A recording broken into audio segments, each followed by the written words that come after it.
Hello, good morning. Thank you for coming to the Utah Energy Code. Today we will be going over the new legislation's energy code and amendments with Brent, Ursenbach, and Mitch, Richardsen. Today's training is provided by the Office of Energy Development, Rocky Mountain Power, and Enbridge Energy. And I will go ahead and pass the mic off to Brent to start the training. I'll take that. Carl said I need to stay by this mic or hold one, and I have a hard time holding still. So I'll probably switch back and forth. Real quick, as Jacqueline mentioned, we have new amendments to the Energy Code. So basically, the Utah legislature, the first of this year, they went through and decided it was time to adopt the residential energy code, which they skipped last year, which we went 6 years on the 15 code with amendments. And so I've got 3 documents here. And Mitch and I, we have weeks into trying to make sense out of everything here. But this is basically the amendments, this first document I gave you, for your benefit to see kind of what it is. So if you look at this, it says, go down to number 5 in IECC, section R303.3, all wording after the first sentence is deleted. And we have 6 pages of delete this, add this word, and so it is brutal trying to pull that all together. And so the second document is, this is chapters 3 and 4 of the Energy Code. And the yellow text is something that's amended. So it's different than if you have the code book, it's going to read different, all the yellow highlights. And then you will also notice in here there's some little blue, you'll see D12 or whatever, that's a deletion. And in some cases, it's a whole section that is being deleted. So I've tried to give you kind of a guide on what's happened. And then the third document, and we're hoping that this gets to be a little shorter. If you remember my previous classes that I did on when we were on the 15 code with amendments, it was 1 page both sides. This is 2 pages both sides. Anything that's red is an amendment. So it's different than the code reads. And it's reflecting, it's a summary of what we've talked about there. Just for Utah. Utah-specific amendments. Yeah, just for Utah. Just for Utah, exactly. And then you will notice on this one, blue text is a new or significant change in the 21 code. And red text is something that's amended or deleted and such. And so I've tried to indicate there. If you go through this and something's confusing, please reach out to me and say, hey, it would make better sense if you did this or that, or if it said this. It is a work in progress. I'm sure we're going to amend it a couple of times. But this is kind of that quick guide that if you use this, whether you're a design professional or a builder or whatever, that's going to kind of keep you on the right track. So what we're going to try to do today is to really talk, and we don't have enough time to go into the depth that we'd love to. I don't have the time, you don't have the time, and none of us want to spend that long on it. But I do want to kind of give you a good summary of it. Now we're going to change, this is the second class we've done on this, we're going to change it a little bit from the first one I did. Mitch has other commitments.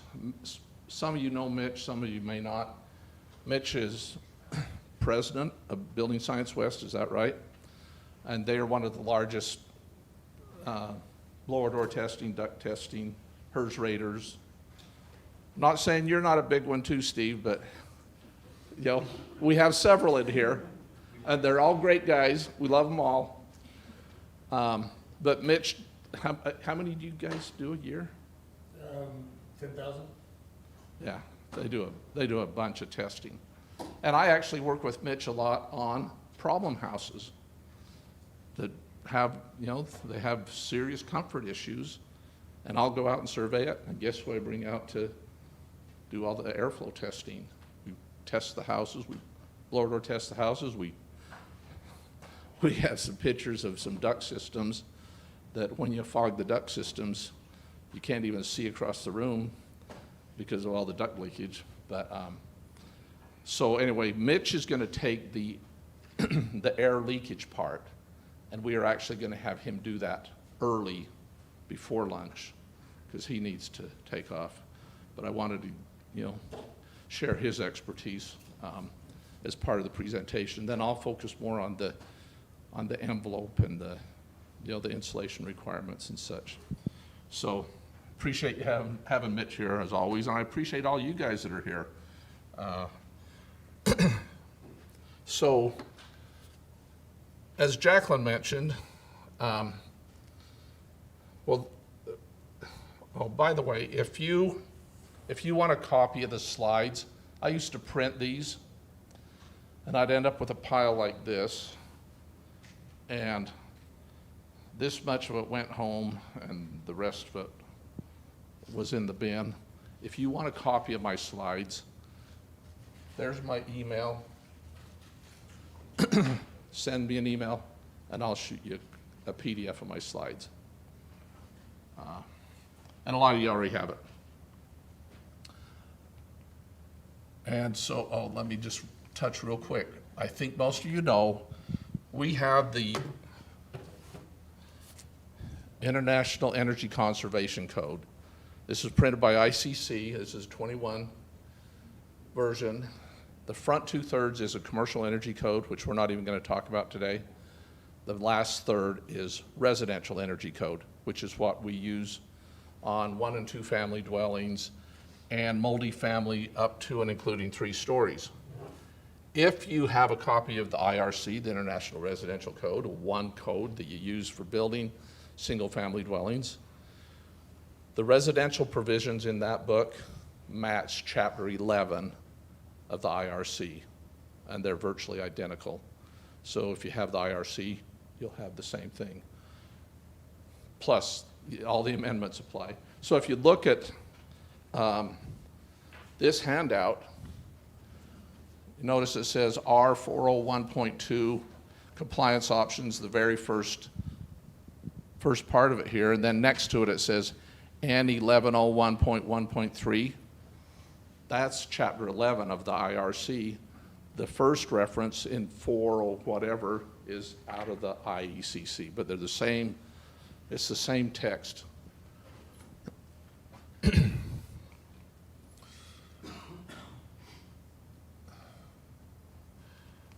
A lot of you know, for 13 years now, I've worked with the Utah Office of Energy Development as a resource, as a trainer on the Energy Code. And I was even doing that when I was at Salt Lake County. Half my time when I was at Salt Lake County was doing the same thing. We went for 10 months without a contract. It took a while to get a new contract in place, and we have a new contract in place. And so I am still available if you have a question or something, and I know some of you already call me. Feel free. Right, Sam? Yep. And that's great. I'm being paid to be a resource and to help you out, so feel free to give me a call. And I got to thank Resource Innovation. Jacqueline, that introduced the program, works with Resource Innovations, and they handle all the logistics. They do all the scheduling. They do all the behind the scenes work. And I just have to show up kind of and answer her emails every so often. And so the program won't work without Resource Innovations and their efforts. And they support us, and they're just great. So I need to thank them along with the others that support this program. And I do need to acknowledge DOE and energycodes.gov. They have a lot of resources, and I'll be the first to admit that I go to there to grab PowerPoint presentations, and that's my starting point, because they organize a lot of stuff, and then I build off of that. And they have tons of resources. And if you go to their website, they have various links that you can go to and get additional information. If you want more information on burying ducts in the insulation, spraying foam and everything on them, they have some great information there. So they have all these, just tons and tons of resources there that's available to us.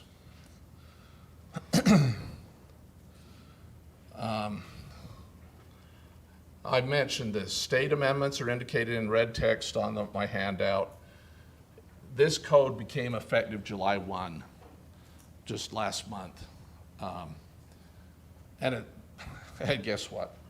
It's almost the exact same thing that we've been on for 7 years.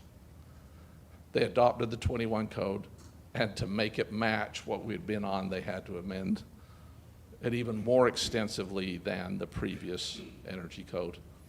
And I'm not going to get into a big debate on why and what, but bottom line is there's the legislature feels that if it doesn't have a quick return on investment, that we're going to prevent people from getting into a house by adding a little bit of cost on the energy side, not taking into account the energy savings, that you get from it. I have read recently, and maybe Mitch can add a little bit more to this, but if you want to do FHA financing, you have to comply with this energy code without all of that amendments. So you need to build it in accordance with the most current energy code. We are going to talk briefly about significant changes. Please be aware, I don't know if there's any code officials in here. Yeah, there is a couple. If you're going to take a test at ICC, commercial energy inspector or residential energy inspector or plans examiner, you're not going to be tested on the state amendments. You're going to be tested on the full code. We're identifying many deletions. The new quick guide, again, your input is welcome. And we're going to focus on the basics, lack of enforcement, and how we can do better. Mitch and I have talked about this many, many times, and we weren't even that upset that we didn't adopt the full code. Because why? Because we've done kind of a crappy job across the state in enforcing what we've had. So let's try to comply with what we have, and we're going to be better off. There are some confusing, in fact, there's outright errors in the legislation. I mean, that are just wrong. They say delete, change this and to or, but there isn't an and or in the sentence they tell us to change it in. They got the wrong code, so I am meeting with people from the legislature and the Utah Home Builders Association later this month to try to straighten some of that out. We'll talk a little bit about that. I already mentioned this. Blue is new text. IECC sections, residential sections are all in green, and begin with R if they're from the IECC, or begin with an N if it's from Chapter 11. And let's kind of move on. This is Mitch's slide, and I have a few in here from him. He put this together 4 years ago, and he took all these pictures of, and those houses today, what do those houses cost? $500,000 to $1 million, depending on where they are, right? And, I have a subdivision that built across the street from me about 9 years ago, 13 lots, a little small one, and I had a lot of my new neighbors say, so our house is the latest and greatest, most efficient. Well, no, not necessarily. But Mitch said every one of these houses fails in compliance with the minimum energy code, amended energy code that we have. Every one of them failed. These are houses that he had gone out on to do testing or something. We went out random. Yeah, we went out random to check, like 1,000 homes to see how many were fully in compliant with the energy code, and we were very disappointed. Yeah. So our purpose is to try to help everybody get there. If you're from the building department and you want me to come out and speak with your building department about a certain questions you have, give me a call. Or if you're a builder or a developer or whatever, give me a call. You know, I have some availability to come out and help you with those specific things that you might need a little help on. So anyway, all these houses fail. And what's being missed or ignored? One of the things that I saw, and I don't go out in the field much anymore, but as an inspector and as a plans examiner, I go out, and even in the training we do now, as we prepare for a field trip, when construction instruction comes into town, I go into these houses with the permission of the builder, and they'll leave a set of plans there, and guess what's not on the plans? How they're complying with the energy code. We don't know if they're doing res check, we don't know if they're doing the prescriptive table, we don't know any of those things. And so the number one thing is compliance options. They haven't even picked one, and the jurisdiction hasn't asked them what they're doing. So you have to have a compliance option, complete construction documents. If you want to have a house built exactly the way you want it built, you need a good set of plans, don't you? I mean, that's the number one thing. A good, complete set of construction documents. They haven't done either the air barrier insulation inspection or blower door testing, which is required by amendments. Open combustion appliances, open combustion air ducts. I remember back in the 80s when they first came out, it was Mountain Fuel then. And they said, we're building houses too tight, we need to add combustion air to all the houses. And so what did we do? They built a house a little bit tighter, and then me as an HVAC contractor went out there and we cut 2 holes in it and ran 2 pipes into the basement. So we had holes in our house because we didn't have enough holes in our house. It was kind of stupid. We finally, and a couple of us from Utah and from other parts of the country got it in the code that if you have those open combustion air pipes, you have to enclose them in a room and isolate it from the rest of the house. How many jurisdictions enforce that? Not very many. But, it's one of those logical, common sense things. And that's being missed. Ducts outside the thermal envelope. Oh, I could spend the next 3 hours complaining and whining and going nuts over sticking all these ducts in the attic, especially in Washington County, where they're exposed to all the heat.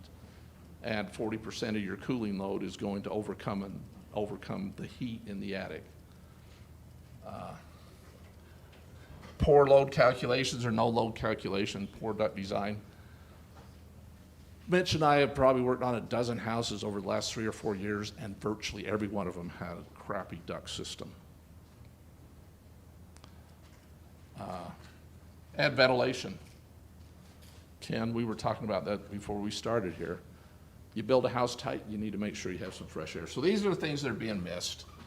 So let's find out who the hell we're going to blame for all this so we can point a finger, right? No, that's not what we want to do. I'm going to say everybody's responsible. I don't need to read the list. You can see it. The architects in their AIA's introduction to codes and standards, they claim responsibility for protecting the health, safety, and welfare of both building and occupants. And they may be the most significantly, as a group, architects may be the most significantly affected by and most significant users of the codes. And they support code development and such. The authority having jurisdiction, the code official, they have a responsibility, and building inspectors, just like contractors, have a license, and one of their responsibilities is to enforce the codes, and if they don't, they're guilty of unlawful or unprofessional conduct, and they can be fined or they can lose their license over it. Contractors, kind of the same thing. It doesn't say in this statute, yeah, you're supposed to get permits, but it doesn't say that here. What it says here is you're supposed to build in compliance with the code. Whether inspector catches it or not, you're supposed to build in compliance with the code. And if you're not, if you don't, you're also guilty of unprofessional conduct, and you can be cited or whatever. Doppel has a responsibility, and they admit that they don't do a very good job because they say they don't have enough people.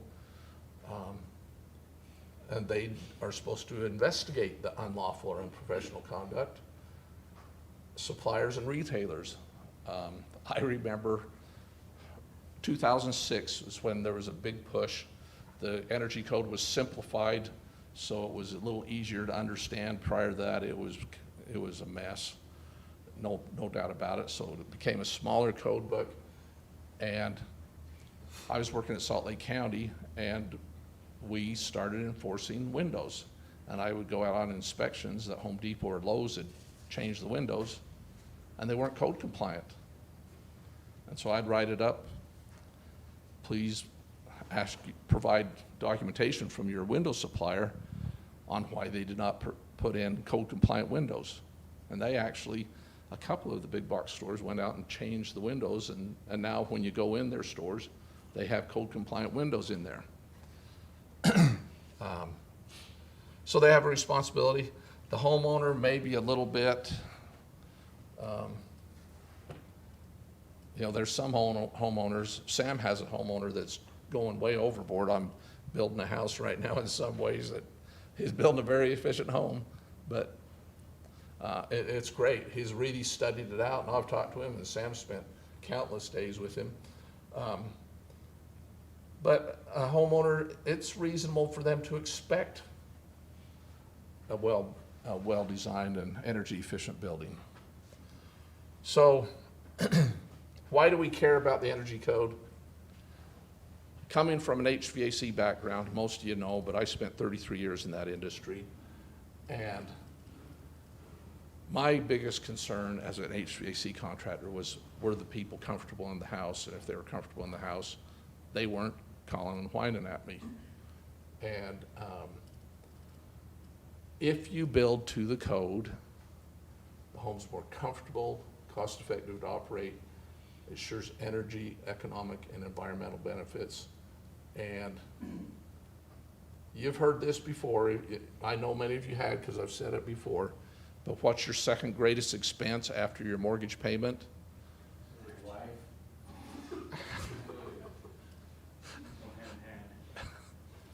He said, your wife. That's not necessarily a homeowner expense, because some people don't have a wife and they own a home. But this past year is the first year that that my property tax was bigger than my utility bills, my annual utility bills.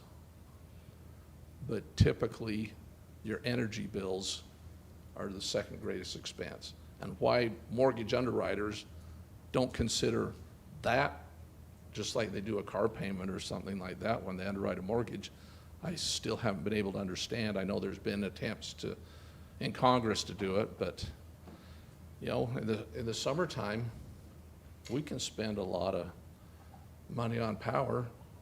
We can spend, in the wintertime, a lot of money on gas. And if you build a little bit more efficient house, that expense is lower. But I like to stress the comfort is one of the big things. you don't make any money as an HVAC contractor if you're having to go back and deal with unhappy customers. You know, Steve and Ken here, I did homes for them, and they built some multi-level homes. Guess what I absolutely did in every one of their homes? I put in a 2-stage furnace that was not oversized. And why did I do that? Because you have, how many levels did we have on your biggest one? 5?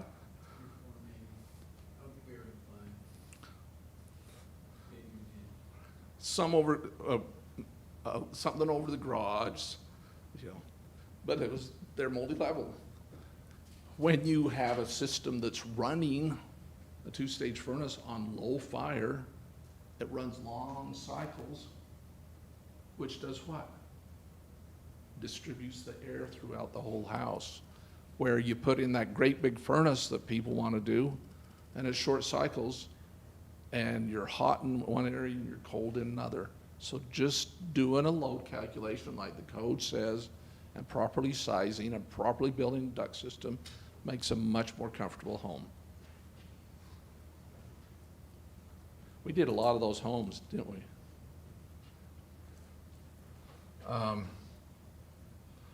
The code that we, all this paperwork here that became effective July 1 is a combination of 6 codes. And it literally includes a piece of the 2006 code that we're clear back using part of that code for our code today. And that the section that's still coming from there, how many are familiar with the Utah res check?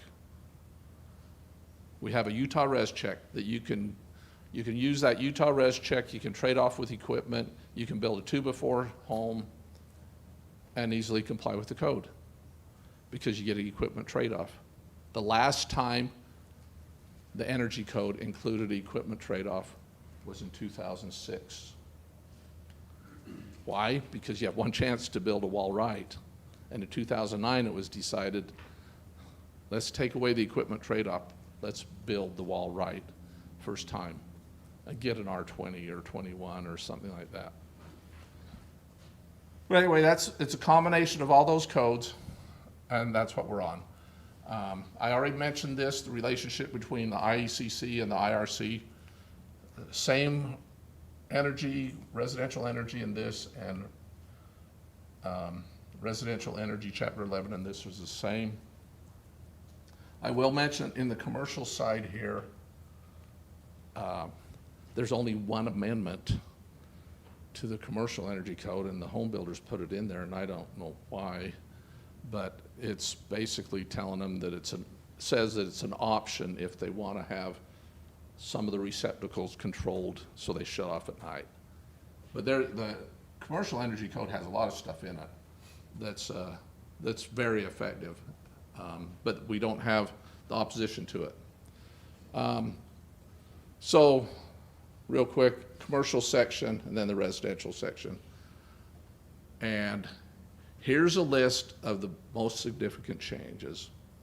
Number 1 is additional efficiency options. So the 2021 code says comply with all the tables or whatever, and then pick one item, and they have a bunch of options that you can pick from, and do something that's a step above. And you pick one of those. And the commercial code's been doing this for quite a while, picking an additional efficiency option.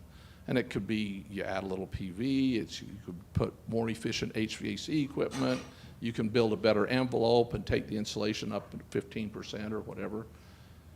That's all been deleted. There were a number of increases in R values. Wood frame walls, slab insulation was changed, ceiling insulation was changed, reduction in U factors, and some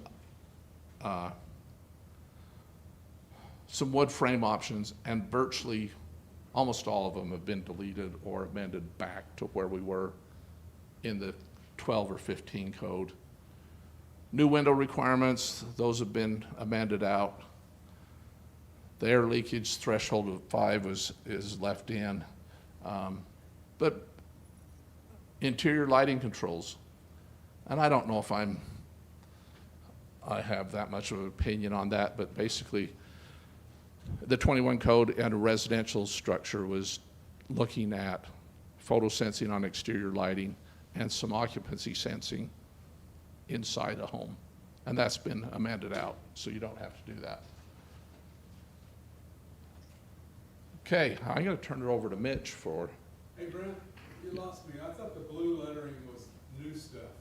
That's new in the 21 code, but then as we go on through, we'll find that most of it's amended out. Does that make sense? Maybe it will. Yeah. So it's Is new. any of it in these, all these pages, all that stuff? I'm sorry? Is any of that stuff in these pages we have? And it's in here. In this one, it tells us what's deleted. So if you open the code book, this will tell you what's deleted. Send me an email, and I'll send you the slides. And I'll even sit down with you if you want me to.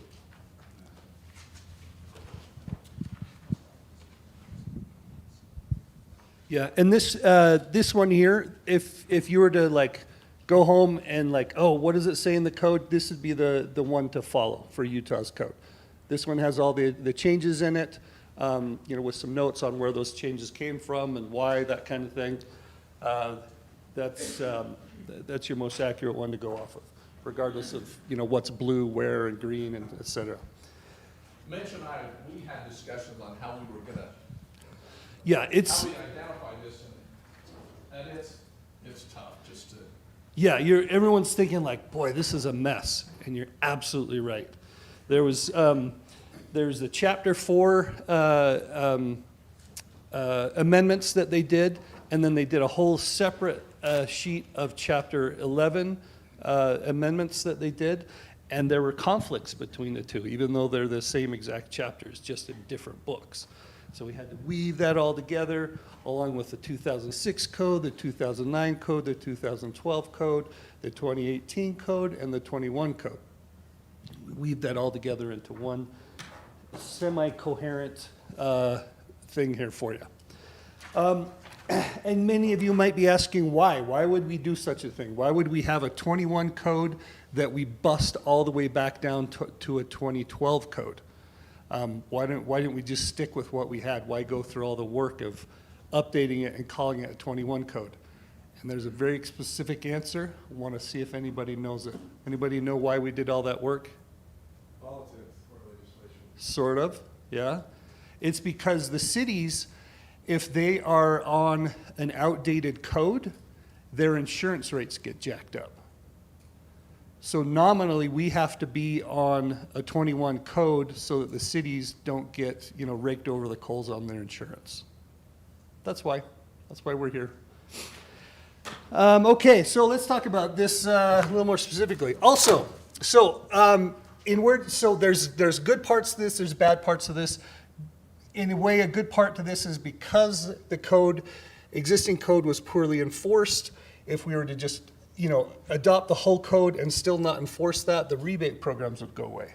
And the rebate programs have driven a lot of increased building performance here in the state. So big thumbs up to Dominion and Rocky Mountain Power. Let's see.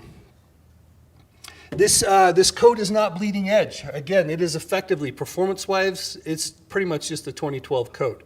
So if you are asking anybody to build to this version of the code, feel in full confidence that you are not asking anyone to do untested stuff. All this is very cost-effective on a cash flow basis. Sure, it might raise your mortgage rate a buck or two, but it's going to save you 10. So it's an immediate savings. So never feel shy about enforcing this full version of the code. Okay, let's go to, okay. More on, on some of the low-hanging fruit of this program. So, object lesson here. So this young lady, she's got a sub-zero rated designer coat on. Why is she still so cold? Because comfort's a systems problem. You can't just put on an expensive coat and expect that to solve all your comfort issues. If one part breaks, if one part of the system doesn't work, the whole system fails. You're uncomfortable, you get high bills. Part of your system is too hot, part of your system is too cold. Maybe there's, that makes issues with insulation, air barriers, HVAC, or a combination of those issues. So you can't just put you go and talk to sales agents as a buyer and you say, oh, is this home energy efficient? And what's the answer you'll get 90% of the time? Oh yeah, we've got a 90% efficient furnace in here. You bet it's energy efficient, and problem solved. But that is not the case. It takes more than just a 90% efficient furnace. One of the biggest parts of low-hanging fruit is that homes must be more airtight. And the code gives you two ways to ensure that they will be adequately airtight. First is a prescriptive checklist of a bunch of items that you have to do, or you have to pass a blower door test. We're gonna go through both of those options and talk about them. So here's the prescriptive list. I'm gonna call this the air sealing checklist, even though its full name is the air sealing and insulation air barrier checklist. I'm gonna call it the air sealing checklist. It says R402411. Lists a lot of stuff that you're gonna have to do, and we're gonna go over some examples of some specifics. For example, California corners and insulated headers are required. Top plates against unconditioned space, including interior partition walls, are supposed to be have drywall gasketing. Drywall gasketing is important because drywall does not go on airtight. It goes on wavy, and it allows a lot of air bypass through that and inside to the walls, as you can see in this thermal camera image that I've got here, where you can see this is taken on a hot day. You can see the hot air from the attic driving itself down into the interior partition walls because this wall does not have drywall gasketing. Here's one of the easiest ways to tell if a home is compliant with the code, and that is, are the rim joists foam sealed? If the rim joists were not foam sealed and it didn't have a blower door certificate, then that home doesn't pass code. Technically there's other ways that you can air seal rim joists, but they're not. That's the most cost-effective way to do it.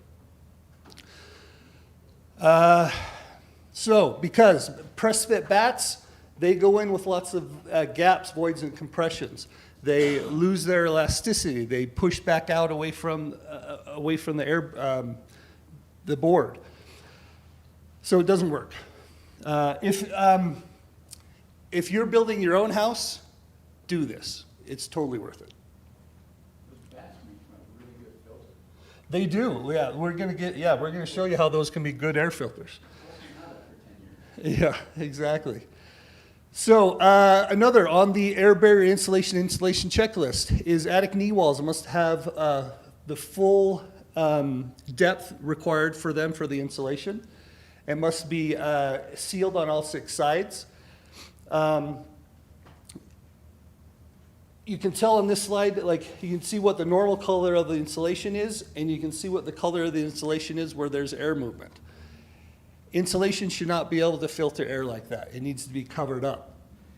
So I'm in an attic side right here, and there's the living space right there. So this has to have an air barrier on it. Also, after it got fixed, this is what it looked like. They put the air barrier on it. Awesome, great. That's going to help a lot. Unfortunately, those were 2x4s in there when they should have been 2x6s. And so the R19 bats, as described in the res check, what should have been put in is now all squeezed into a 2x4 cavity, so it still fails. So you got to do both. Attic access hatch must have a gasket around the lip, and the insulation must be physically attached to the back of that lid. Most homes, someone goes through that one time, and that is an uninsulated part of a ceiling forevermore, because the bat just falls off and never gets pulled back down on. Insulation contact airtight cans are required if you are doing them. If you are not doing an ICAT can, you have to do the HUT thing. Again, or pass a blower door test. Bat insulation must go in with no gaps, no voids, no compressions, no inset stapling. It has to go in just like it was blown in. Most feedback I get is that the amount of work it takes to do bats to a grade 1 and A grade insulation install, it's cheaper just to net and blow. You should not be able to see the inside of any stud, as you can see here. That's got to get fluffed back out. You combine some gaps with some compressions like that, and this particular one, a piece of bat might as well have been left in the truck for all the good it's doing. And we can show you that on thermal camera images. Oh, wrong way.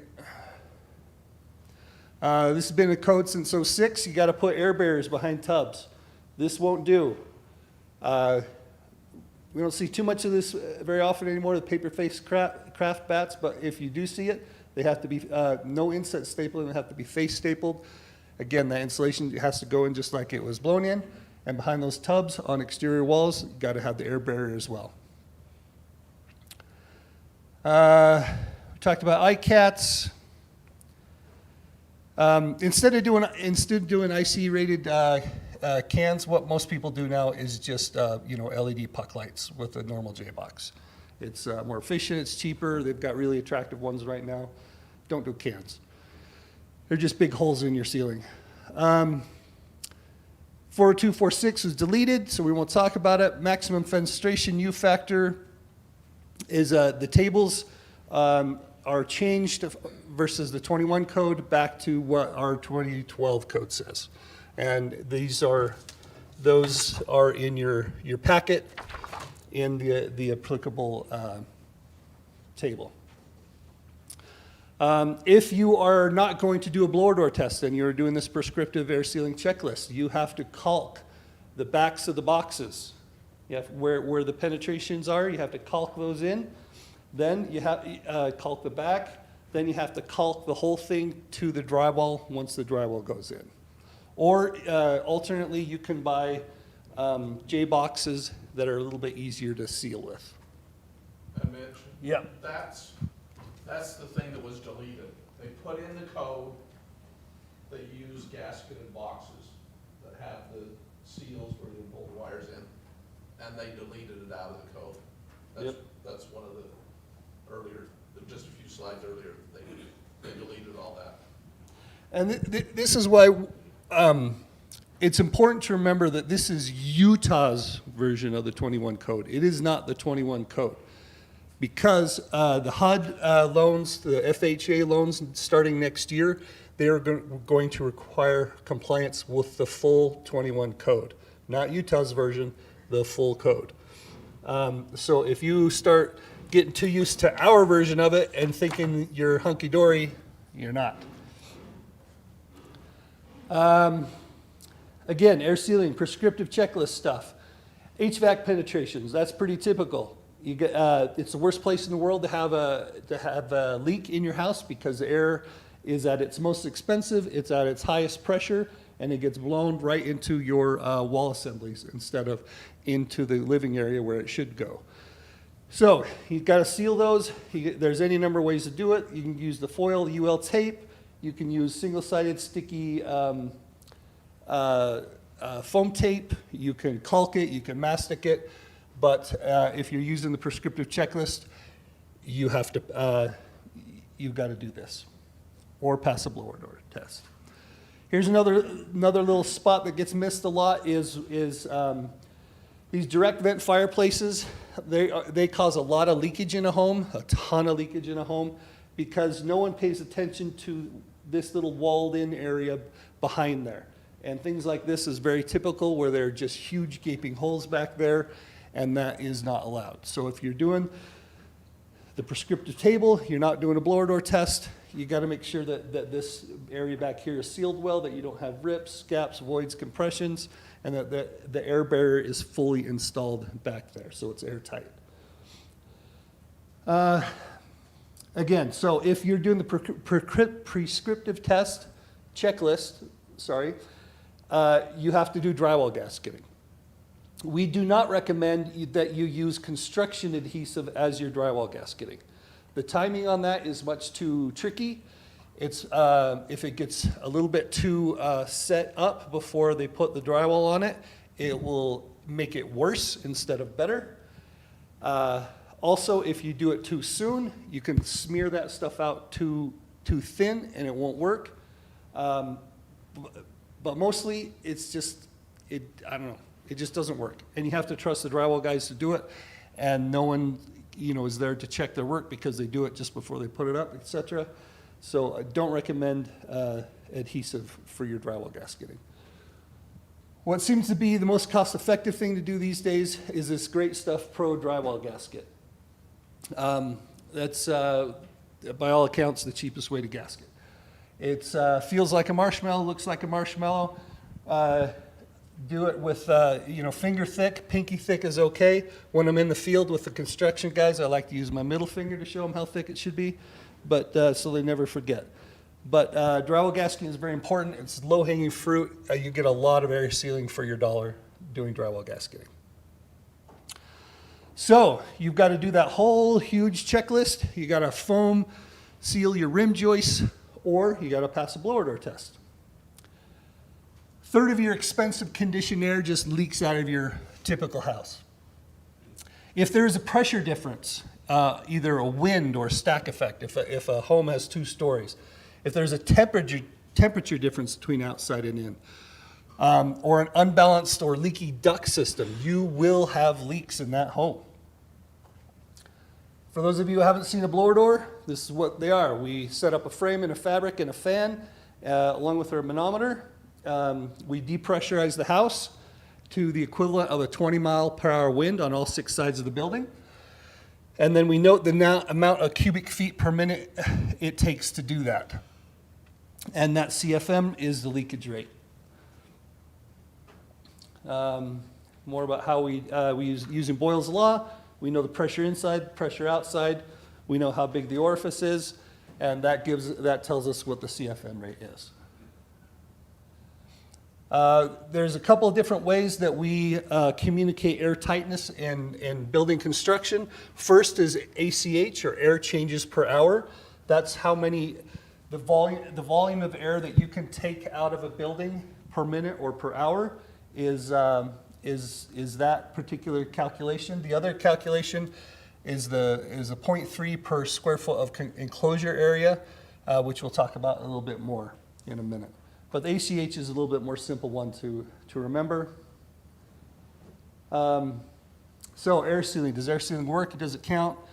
So I've got my assistant here. He's running around with a disco fog machine around the rim joist area. This is a couple years ago, hot day. They thought that oh yeah, this will be the tightest damn house you ever saw. And it wasn't, and they argued about it, so we had to show them why. So almost immediately, we're here in the basement. You can see how hazy that photo is. The smoke from that fog machine was immediately starting to leak in all around the rim joist area. I got out my fancy collimated lasers and showed them how beautiful the curls of smoke were just coming in. I mean, leakage is gorgeous, right? They weren't thrilled though.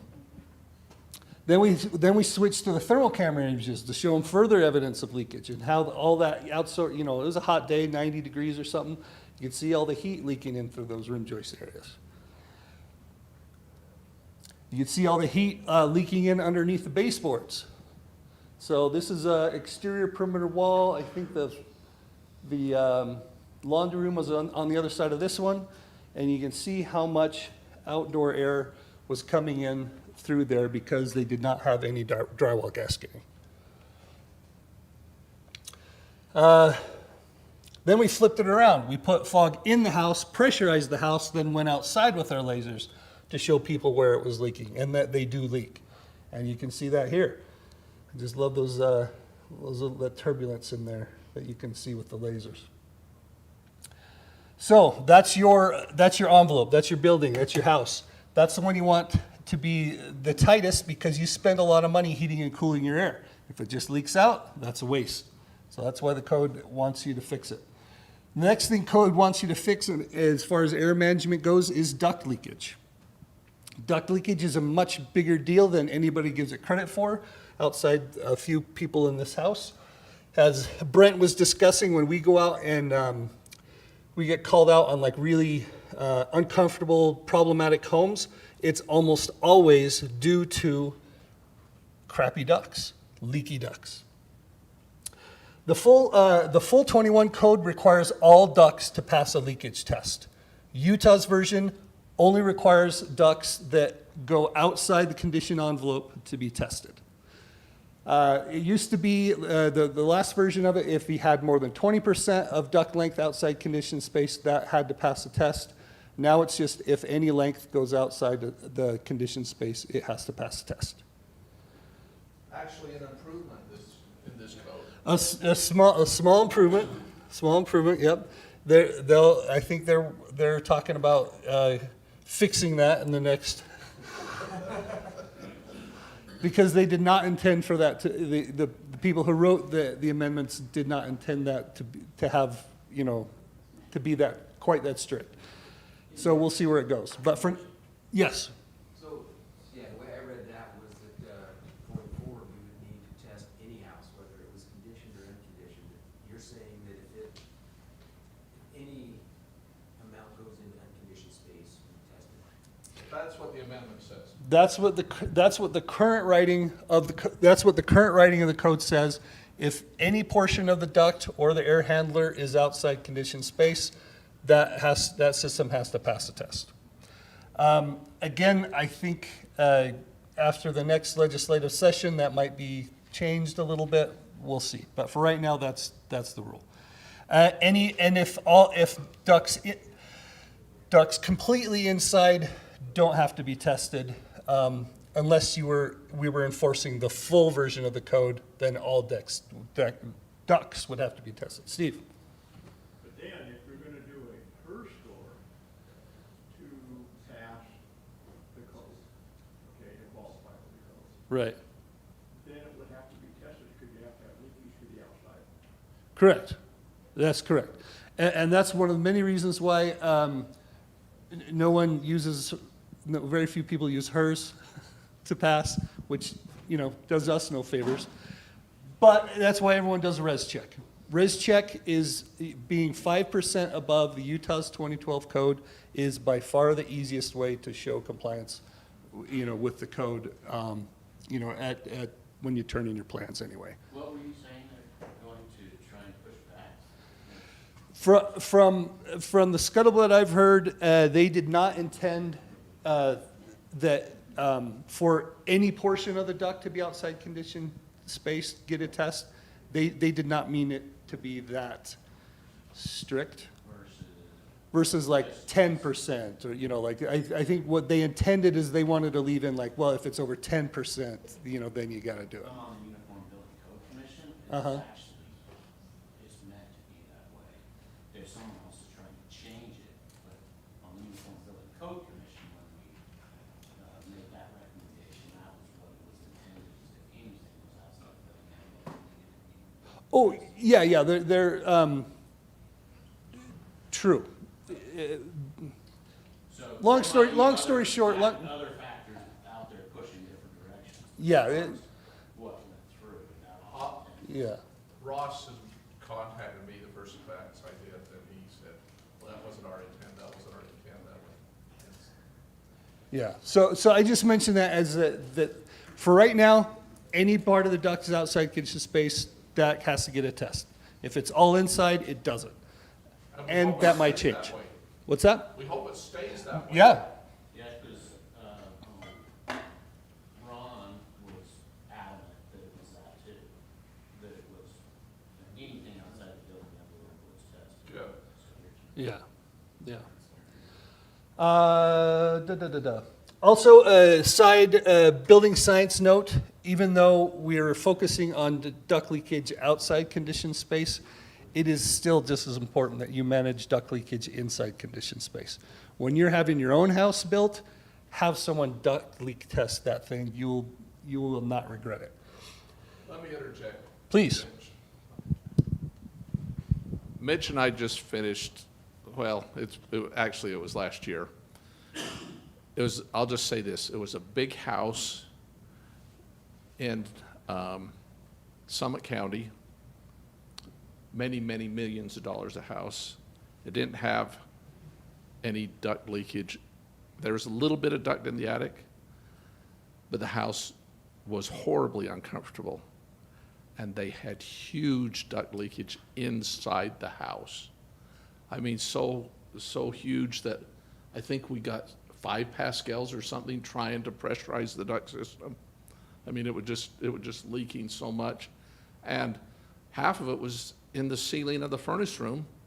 And then they did things like they had a little chase, a little triangle chase that went up beside a powder bath that was a return chase, that they had put that cardboard foil face stuff that had gaps that you could put your hands through. This was a $5 to $10 million house, and they probably spent $80,000 tearing out drywall and everything else, rebuilding the duct system, doing everything to fix the house. And that builder's seriously considering just test them all, because these are expensive to fix, and people that own those houses aren't very understanding. Well, they are understanding. They're understanding they got screwed. Yeah, that's right. So, okay, so the duct leakage standard for at rough end, now you have to be below, I mean, the math isn't exactly right, but 6% leakage or 6 CFM, you take, to do the calculation, you take 100 square feet, you assign it 6 CFM. If you get more than that amount of CFM leakage through that duct system, that system fails. And that's at rough. So that's at, 4-way. Again, another example of a mistake that they amended into the code. Then they said, now when the air handler is in place or after post-construction test, you have to hit 5 CFM per 100 square foot. And that should be reversed, because it's all, the leakage amounts you're gonna find are always gonna be leakier at final than at rough. But this is what we're left with for now. It's 6 at rough and 5 at final. For those of you unfamiliar with duct leakage testing, we put a fan up to the air handler or to the air return. We pressurize the unit to 25 pascals. That's roughly 12 miles an hour worth of. It's normal operating pressure for a duct system. We plug up the supplies and we plug up the returns. We can do it tape or otherwise. And then we test that system to see what CFM we get out of it. Just as a for example, this is a display that one of my builders had set up in one of their sales offices a few years ago. Just these short little runs, just a cheap, Air King bath fan hooked to that much duct. One was completely sealed with mastic. One was just left as it is. Then testing that, there's a 50 pascal pressure difference between those two units. Huge amount. Like, we spend a lot of money heating and cooling air. We want the air to go to somewhere specific so that it can heat or cool down that area. If that is leaking out, we get imbalances. Little Johnny's room's gonna be too hot. Little Sally's room's gonna be too cold. We're gonna fight over the thermostat. It's inefficient, and money is getting wasted because that expensive air is just blowing out. Yeah. Right, exactly. It doesn't get better once you get it square. Here's an example. So this is taken on a hot day, leaky ducts with its chilled air leaking into the cavity there. So this room was too This room had difficulty cooling down, but the ceiling above it got nice and chilly, to the help of no one. I'll frequently get in arguments with HVAC guys, where they say, well, you know, where I'll tell them like which cracks to seal, including like snap seams, adjustable elbow seams, and the comment will always be, but that's a tiny crack. That's a pencil thin crack. And you're right, it is a pencil thin crack. So take out a pencil and draw out hundreds, if not thousands of feet of pencil line. That turns into a pretty big hole. So those small little cracks, they add up. You got to seal them too. Fog testing drops jaws every time. If you haven't seen fogs leaking from your ducts, you don't know what you're doing. My favorite in-field experience ever was with this big gruff man. He said, oh yeah, my ducts are going to be the tightest damn ducts you ever saw. And you know, I've been doing this for 30 years. This is fine. And we went into his house, we pumped fog into his ducts, and you know, the whole building immediately filled with fog. And I says to him, how does it feel to know you've been doing it wrong for 30 years? He says, shut up. Okay, so we've got some pathway options. Again, as I've gone over many, many times, you can do the air sealing and insulation checklist prescriptive table, or you can pass a blower door test. There's other options on what you have to do for a plan review. There's the prescriptive methods where it's just a full list of everything you have to do, and or do the beat Utah's 2012 res check by 5%. You can do total building performance via the R405, infrequently used.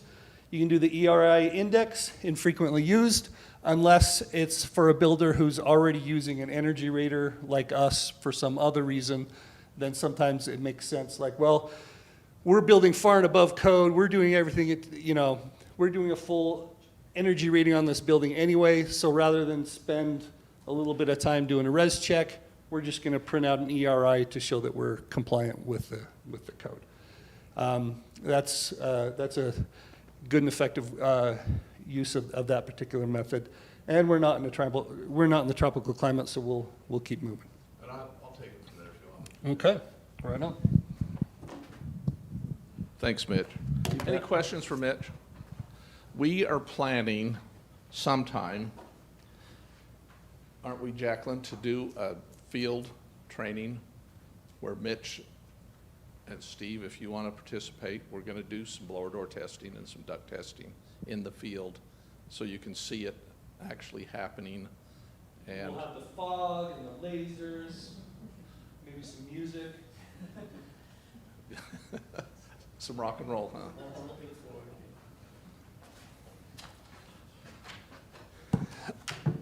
huh?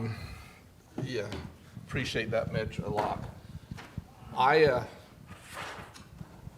have been around it for 52 years now, and it's always nice to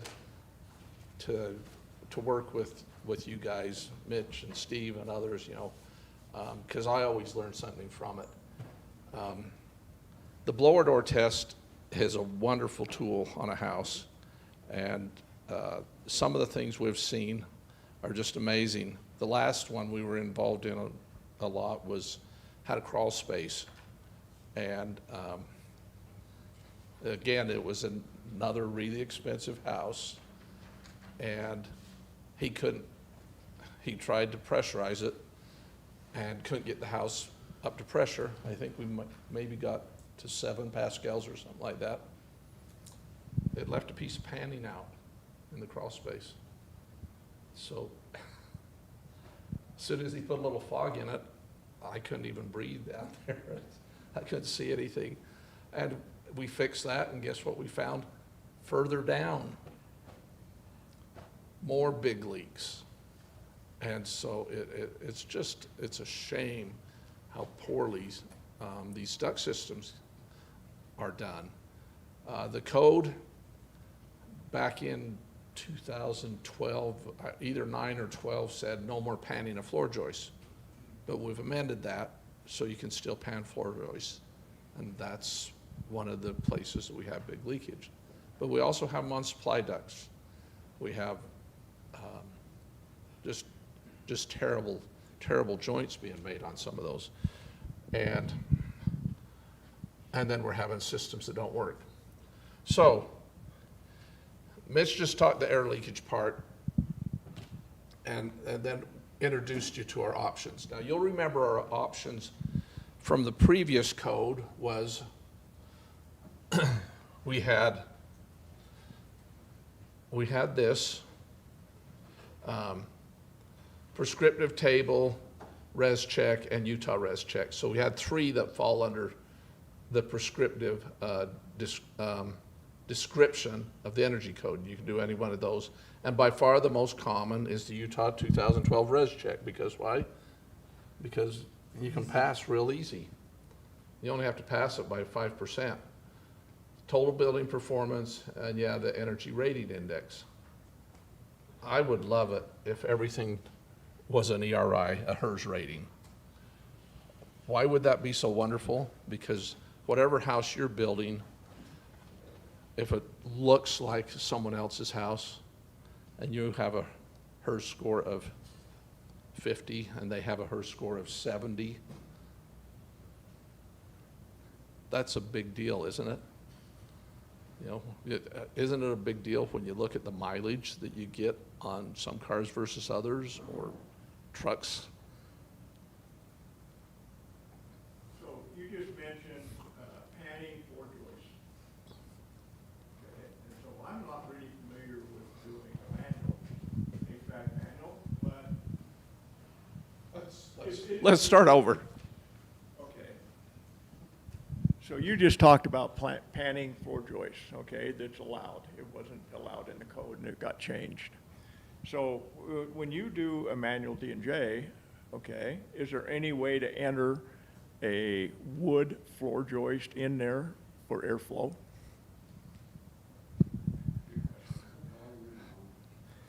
So and what your question is, in manual D, can you account for? A wood floor joist? Yeah, You can do wood. yeah. In fact, there's tables. Manual D has tables that show all the different fittings and everything and give you equivalent lengths assigned to square elbows or radius throat elbows or elbows with turning vanes. And it also has floor joists and pan floor joists. But it cannot account for leakage because we, Okay. I just didn't know if that was part of the, when you see problems sometimes, I was wondering if it was in the design because of the panning rather than being like a sheet metal duct. the biggest challenge to panning floor joists today is everybody uses I-joists.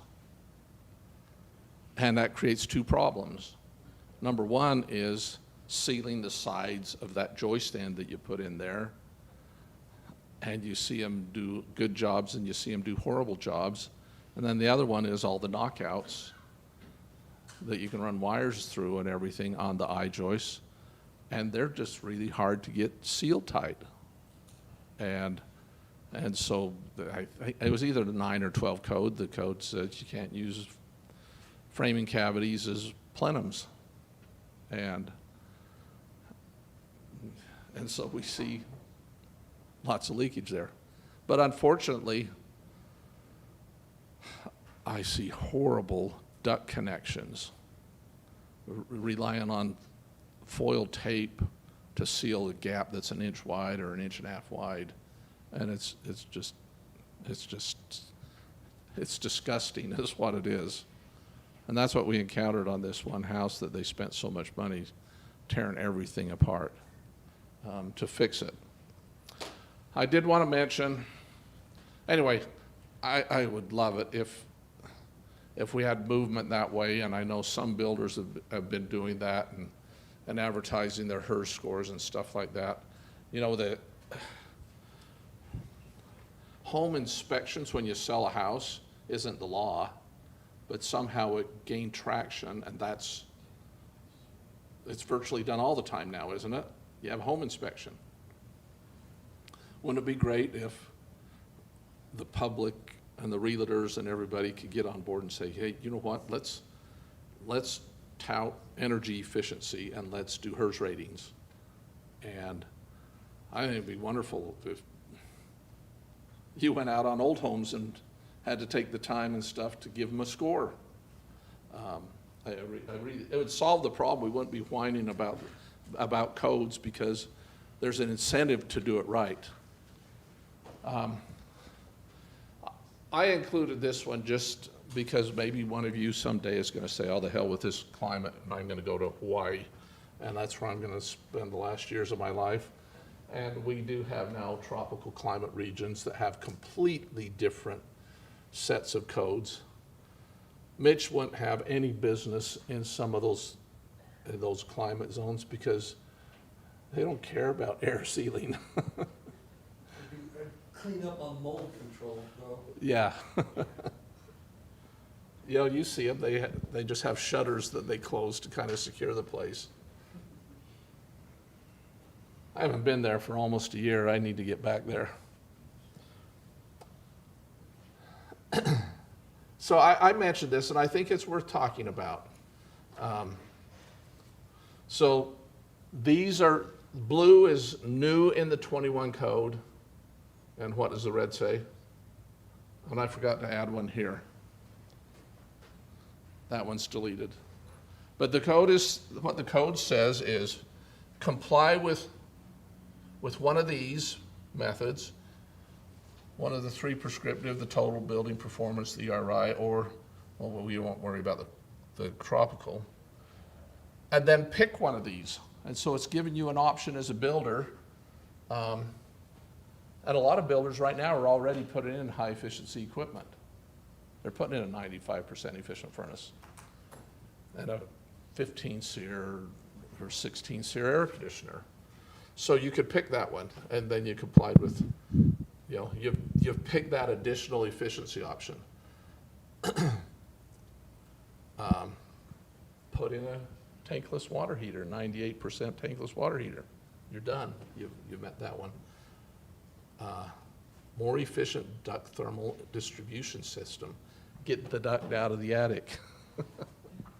Improved air sealing.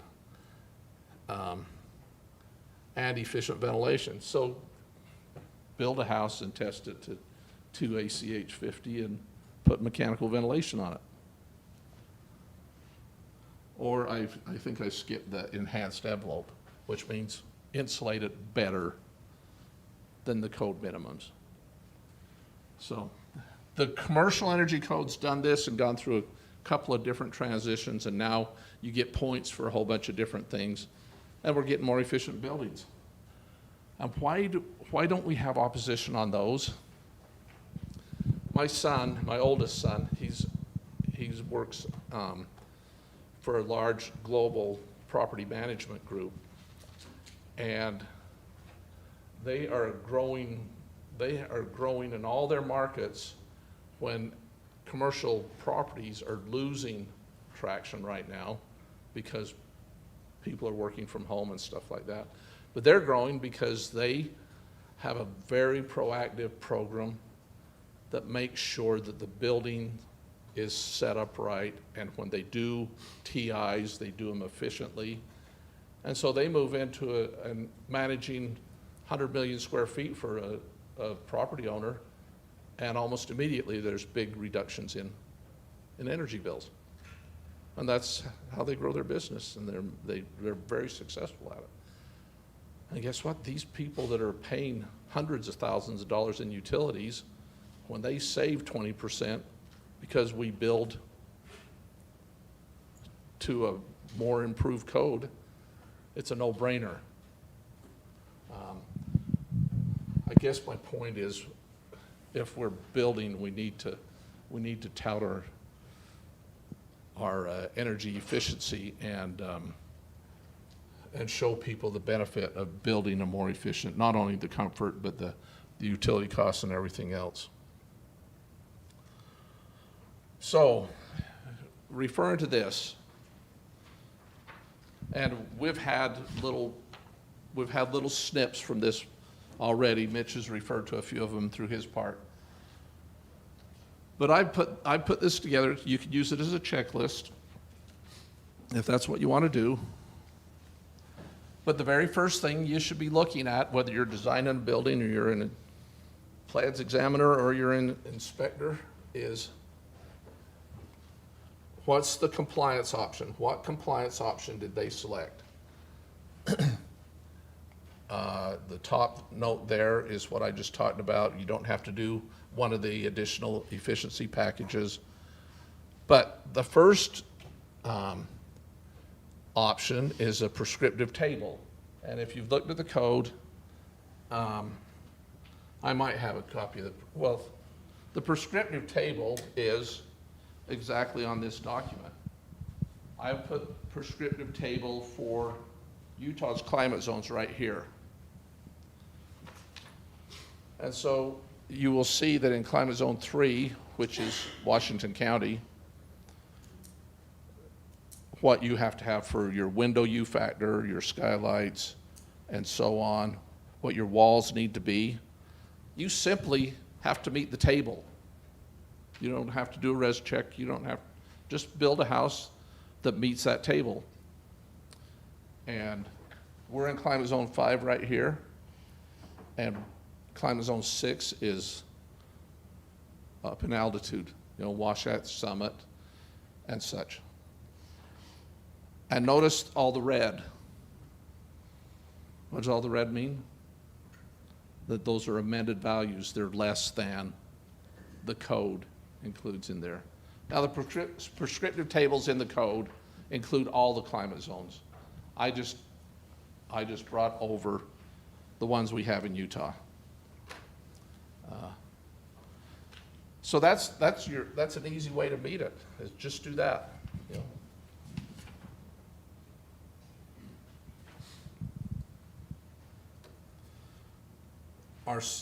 Now this is a question, and it really doesn't say this in the code, but I put in number 2. It doesn't say this in the amendments. Number 2 in blue, I put the 2021 res check.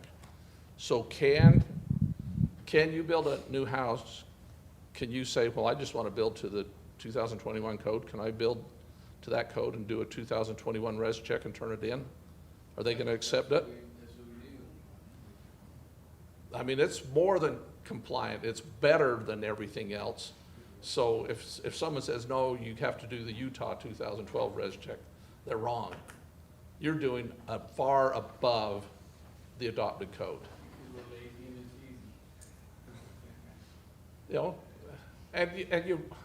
I don't know what it would cost more to build that way.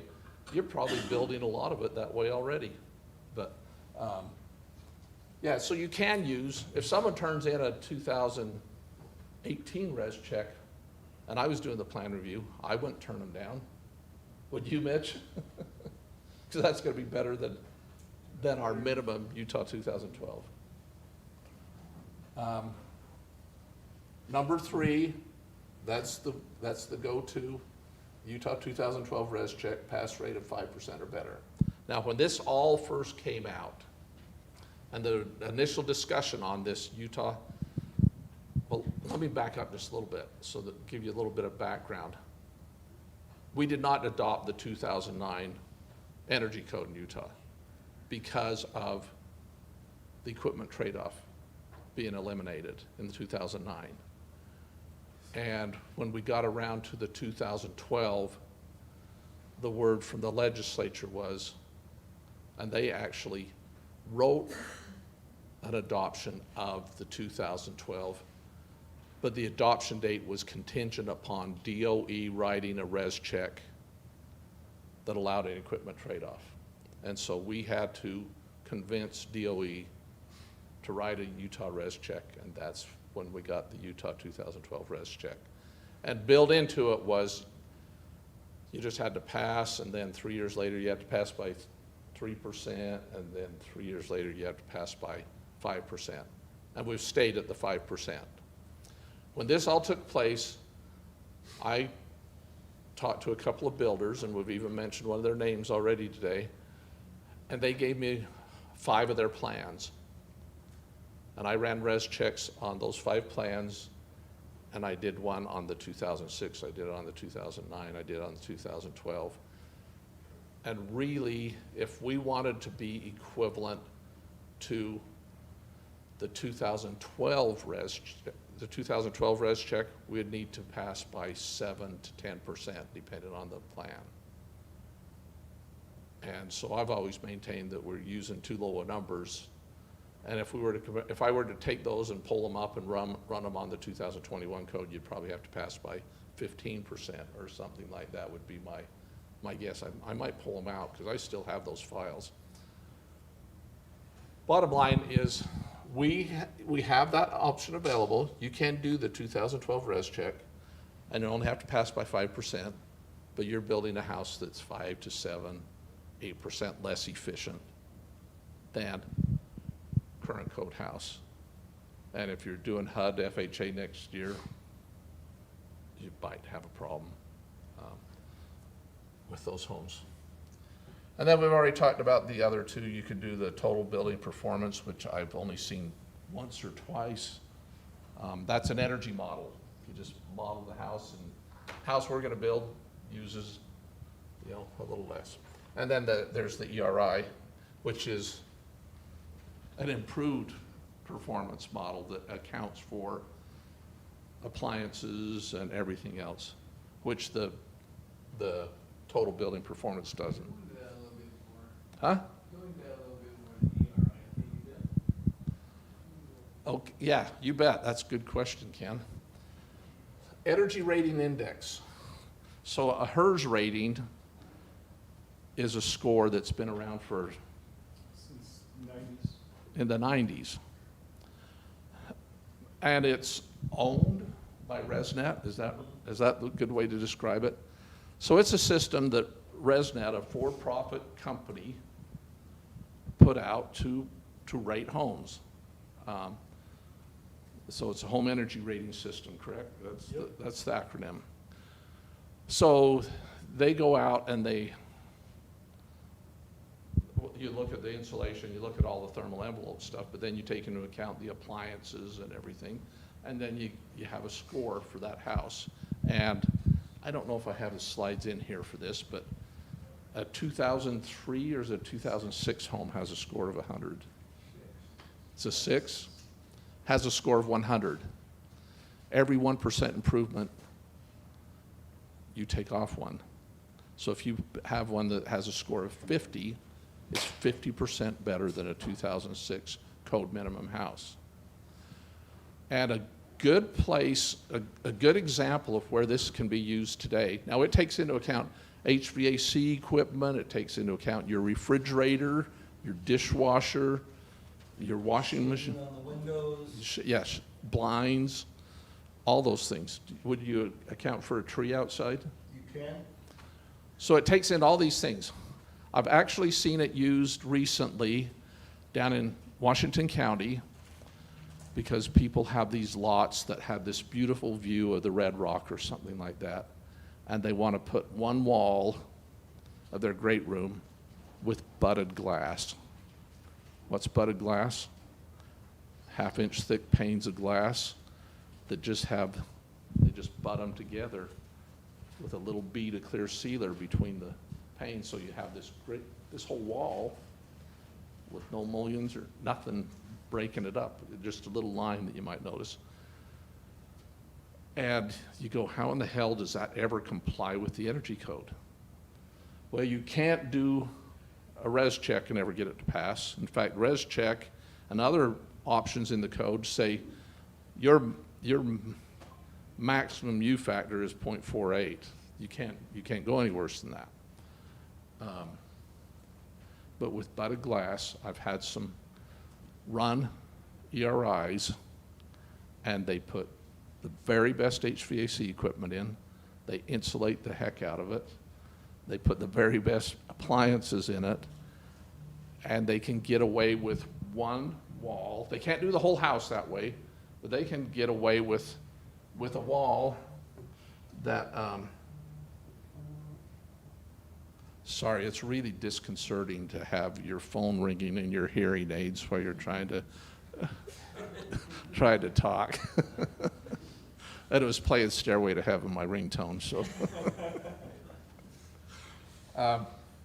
But anyway, they can have a 8-foot by 20-foot wall, and they can get an ERI score to pass, an energy rating index to pass, because they went super over on everything else, and they got all those credits. Now, I left one thing out. I mentioned HERS rating. When HERS rating was written, when the ERI path was written, energy rating index, it was non-proprietary. It was just, it's an energy rating index, but the only thing that I know of that's available right now is a HERS rating. So basically synonymous with one another. Yeah, they're synonymous. Is that right, Steve? Is that pretty much how you understand it, Mitch? Yes. So, And so to get this rating, you hire the first rater, yep. her training company, or take care of it. And they work with you through the whole thing, and then they get you your rebates, and they, you know, these are smart guys. They really are. I'm impressed. I mean, I'm really impressed with these guys. Mitch and I don't know when we first met, but yeah, I consider him one of my great resources to call on. What percentage of homes comply with code doing the ERI path versus the other paths? You said the 2012 res check is the most common. How common is the ERI path? I'd say 95% plus is the 2012. 95%, okay. I would say less than 1% does ERI. Thank you. Maybe from like a time spent from a builder's perspective, could it just be simpler to do ERI if they knew it's like, hey, now we don't have to deal with the 2012 res check? How much time is that investing? And it's like, hey, if we just hire Mitch, they're already doing it, they're already getting us energy rebates, why not just let them go that way? Yeah, like as I was mentioning earlier, like if you're building, if a builder is building to like Energy Star standards or something like that, they might save themselves the $50 to do a res check the res check, and then just do the EIR instead, because they know they're going to be far and above it, so it's fine. So it's like if you're doing it for some other reason, then it's a good option, but it's not a good option to go for a loan. If that makes sense. Well, I'd imagine, I mean, you work with a number of builders who are building everything to Energy Star, at least. Do you talk to them and say, hey, don't waste your time, you're already passing via the ERI pathway, save yourself a little bit of time, a little bit of money, why not? Yeah, for some of them. Others, even though we're doing Energy Star, enough cities like getting a res check better and look at it less. Okay, So it's like we do a res check for them. interesting.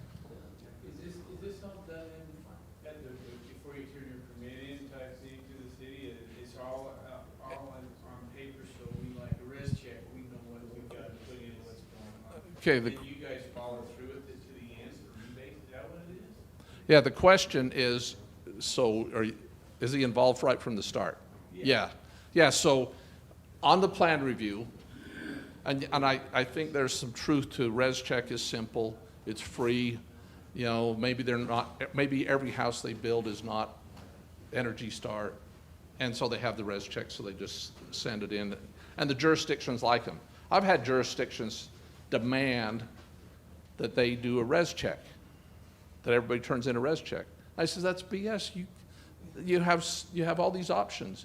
You can't demand a res check. And it bothers me. And this, I mean, Ross Ford and I, we're friends. You know, he's the director of the, I don't know what his title is, but with the Utah Home Builders Executive Director or whatever. And I understand why he gets frustrated with code officials that do stupid stuff. You know what I mean? Because I get frustrated with code officials that do stupid stuff, like demand they do a res check. The code doesn't say that, and they shouldn't be doing that. But I think it's just simpler. But so if they are doing a HERS rating, then they should do a preliminary HERS rating. and identify what the insulation is gonna be and all those types of things, and then that stuff should be on the plans. And then when it's done, they'll come out and do the inspection and provide the final, but it's, you know. Steve? There are some instances where they won't, some plans will not pass the 5%. It'll get close, but won't pass 5%, but we can get it to pass with a HERS rating.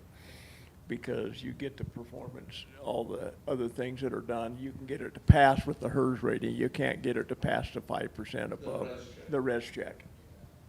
Yeah, and that's a great point. Because why? Because all res check is looking at is your insulation and your windows. It's looking at the thermal performance factors, and it's not taking into account, well, they can if they put it in, but I see Utah 2012 res checks turned in that they didn't even take advantage of the equipment trade-off. So it's, but that's the beauty of I mean, ERI, yeah. yeah, it's just, I think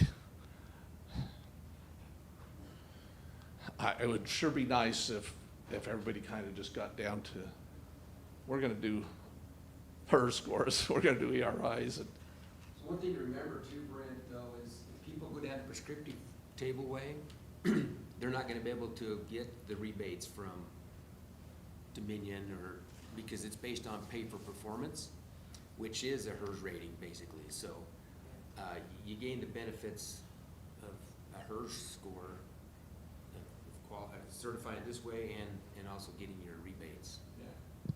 yeah, the rebates are a beautiful thing, you know, and they really, you know, I think it's great that you provide them and stuff like that, and it encourages. And I like the rebates as a existing homeowner because, heck, I put in a tankless water heater and I can't remember what I got, but it was a piece of change, and I'm going to be, thanks, Mitch.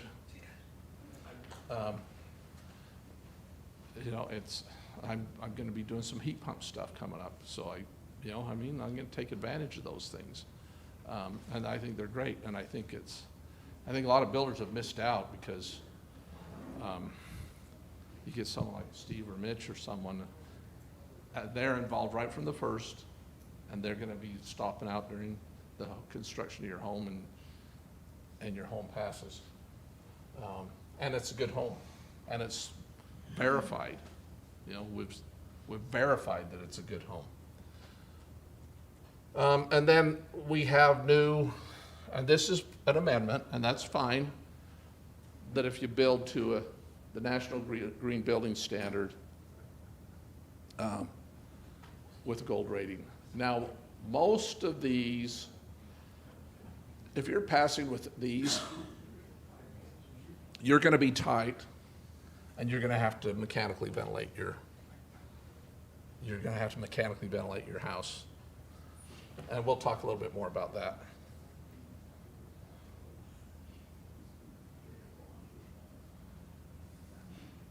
Okay, I'm going to jump back on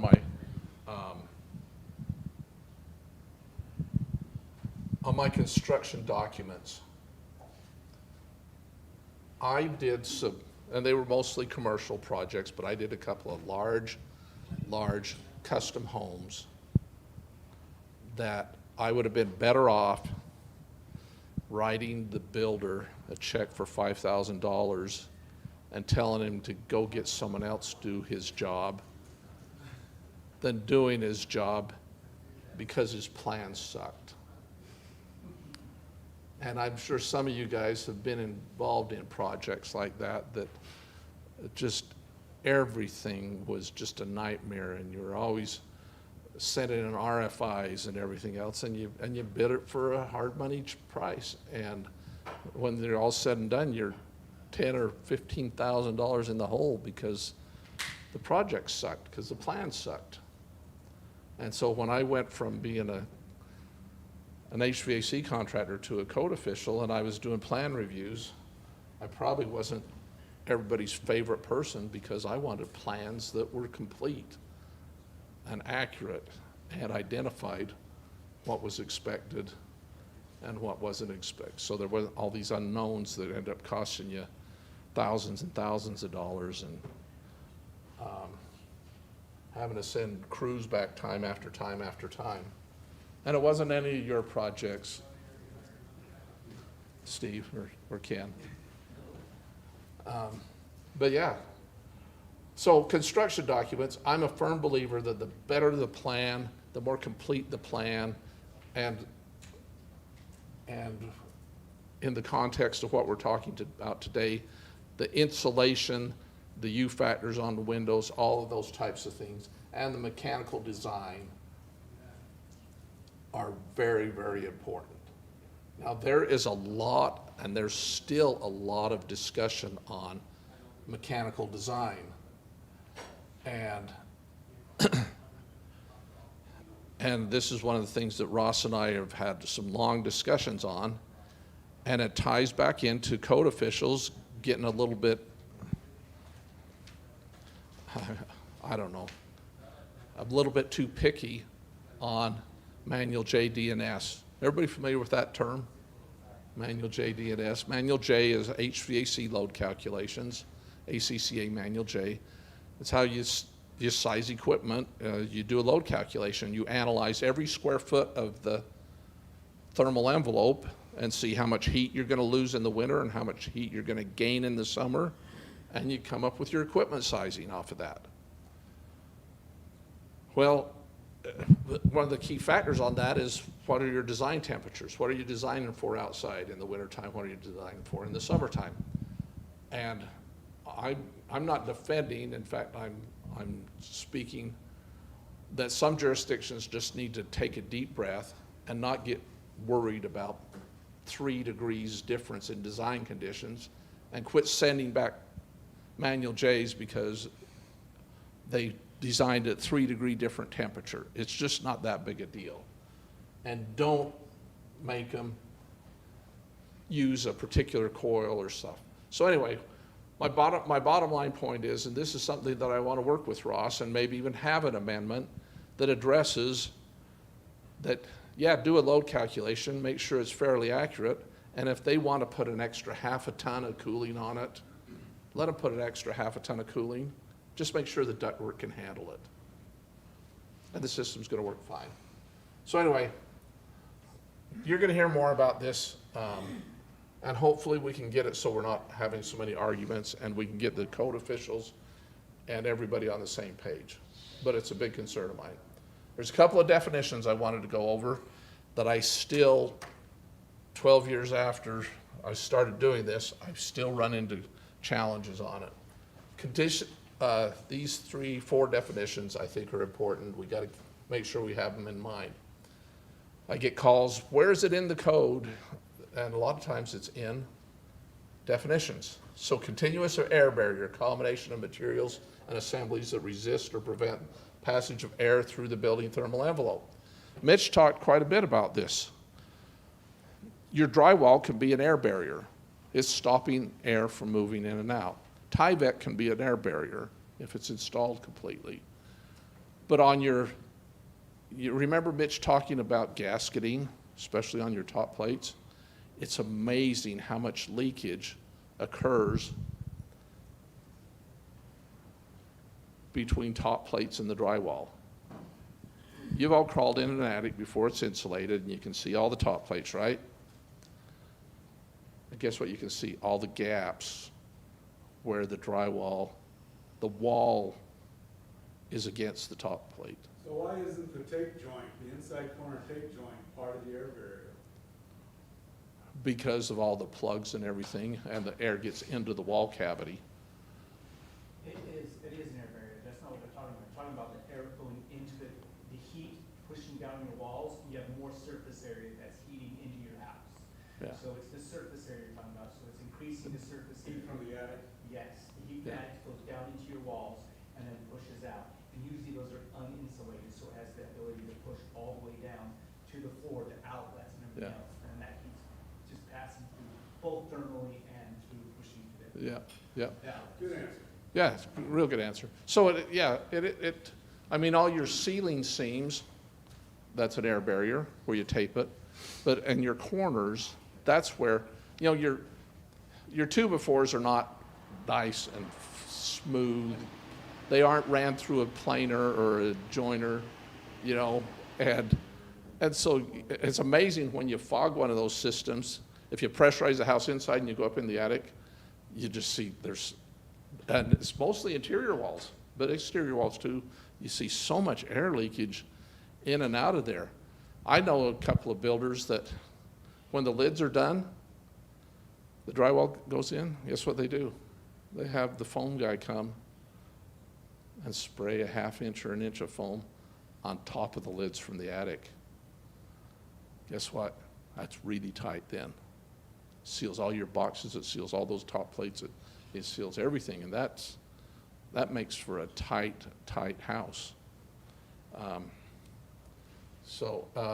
a continuous air barrier, why they're defining it is because you can use any number of systems to create that continuous air barrier. Seal, you know, foam and caulks and stuff like that. We're just trying to prevent the passage of air through the building envelope. Continuous insulation, and I think this came up a little bit earlier. Continuous insulation is insulation across structural members penetrated only with fasteners and service openings. So basically, if you put continuous insulation on the walls, you put it on the outside of the house, and you seal your windows and stuff like that, and it's continuous. And the only thing that's penetrating is fasteners.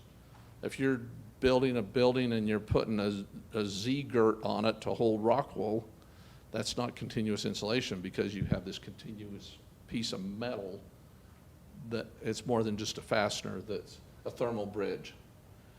If you blow insulation in an attic, and this is the one that I've seen for years and years and years, I've seen on res checks that they say the first 3.5 inches is cavity insulation, and anything that goes over the bottom cord of the truss is continuous. It's not continuous because those intermediate cords on the trusses are more than a fastener.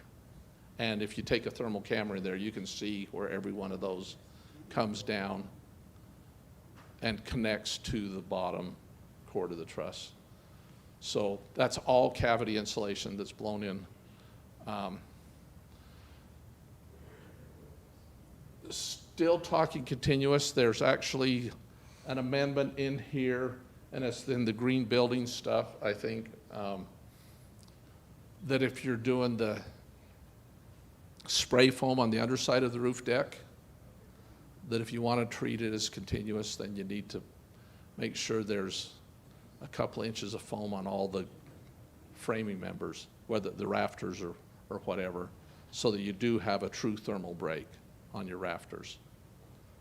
So, you know, there's even now, they're sheathing the roof, putting a couple layers of polyiso, some sleepers, and resheathing the roof again, where you're putting all the foam on top of the roof deck, so it's continuous insulation. And it really performs well. Steve. I know what, back here.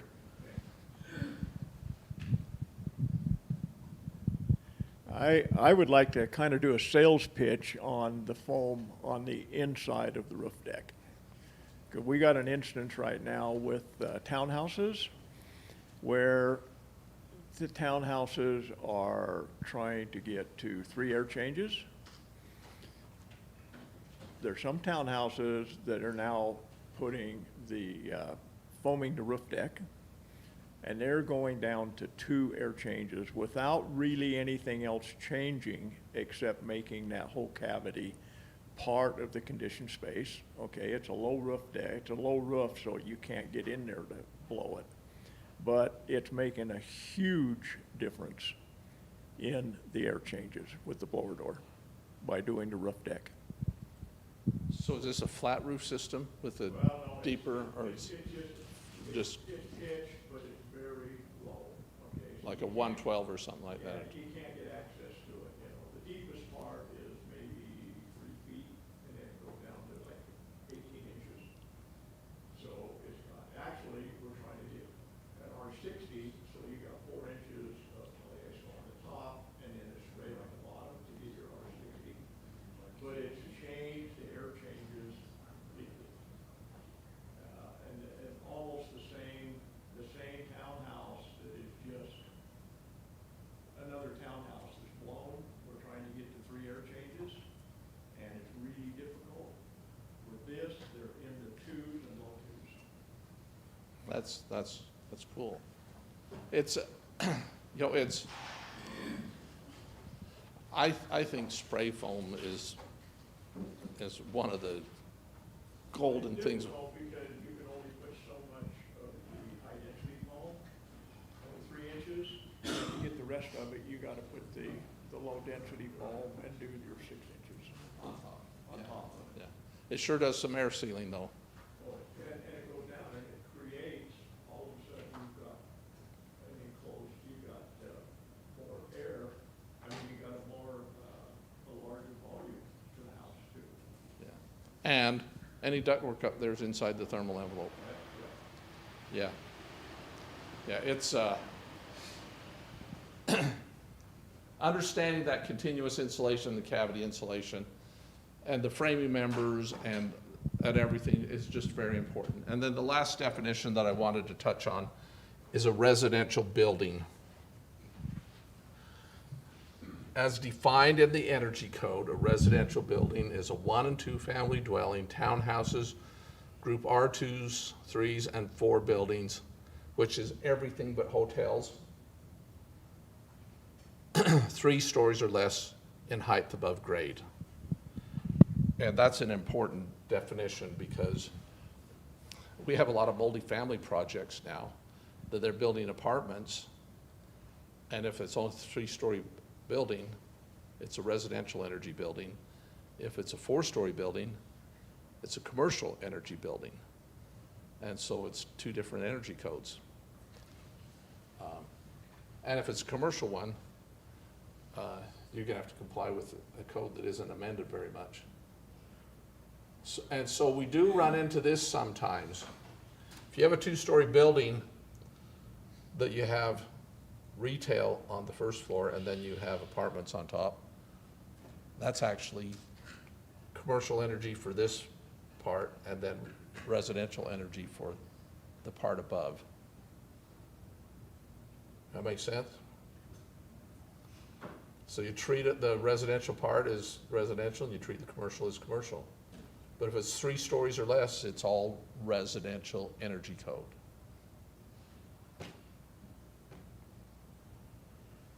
Climate zones. We actually had a change in the 21 code, and actually changed in ASHRAE a couple of years before, where we had 3 counties move from climate zone 6 to climate zone 5, and that's Box Elder County, Cache County, and Carbon County that moved from from 6 to 5, because how are climate zones determined? It's based on temperature data. And you remember I mentioned that in 2006 the Energy Code was simplified. Prior to 2006, you were supposed to go to ASHRAE tables for your specific location. So you would go for here for South Jordan or Sandy, but if you're building up on the East Bench, you would go for the East Bench, and you look up weather data, and based on the heating degree days and cooling degree days for your location, you would pick your climate zone. We had like 17 climate zones, but it was almost impossible to figure out what your climate zones were. Let's just say it was difficult. And so In 2006, they decided we'll go away counties and we'll look at where the majority of the population is. And so that's the way it is. When I worked in Salt Lake County, we did the, what do they call it? The summit at Snowbird on very top. That was built, and so we did plan review and inspections and everything up there. That's at 11,000 feet. What climate zone? 5. And probably it should have been 7, which we don't even have in Utah, because, you know, if you looked at the heating degree days and cooling degree days for that climate zone, it would have been probably 7. But obviously we encouraged them, and they had already decided to build a good building because of the location. But it's, we go with the county lines and just go from there. So that's a change. And here's our climate zone 3 stuff down here. And that's actually wrong, I think. No, it isn't. That's Washington County. This is Arizona down here. So I have this on here, what our climate zones are. And these are all the ones across the country that moved. And all the red ones moved to a warmer climate zone, and the green ones moved to a colder climate zone.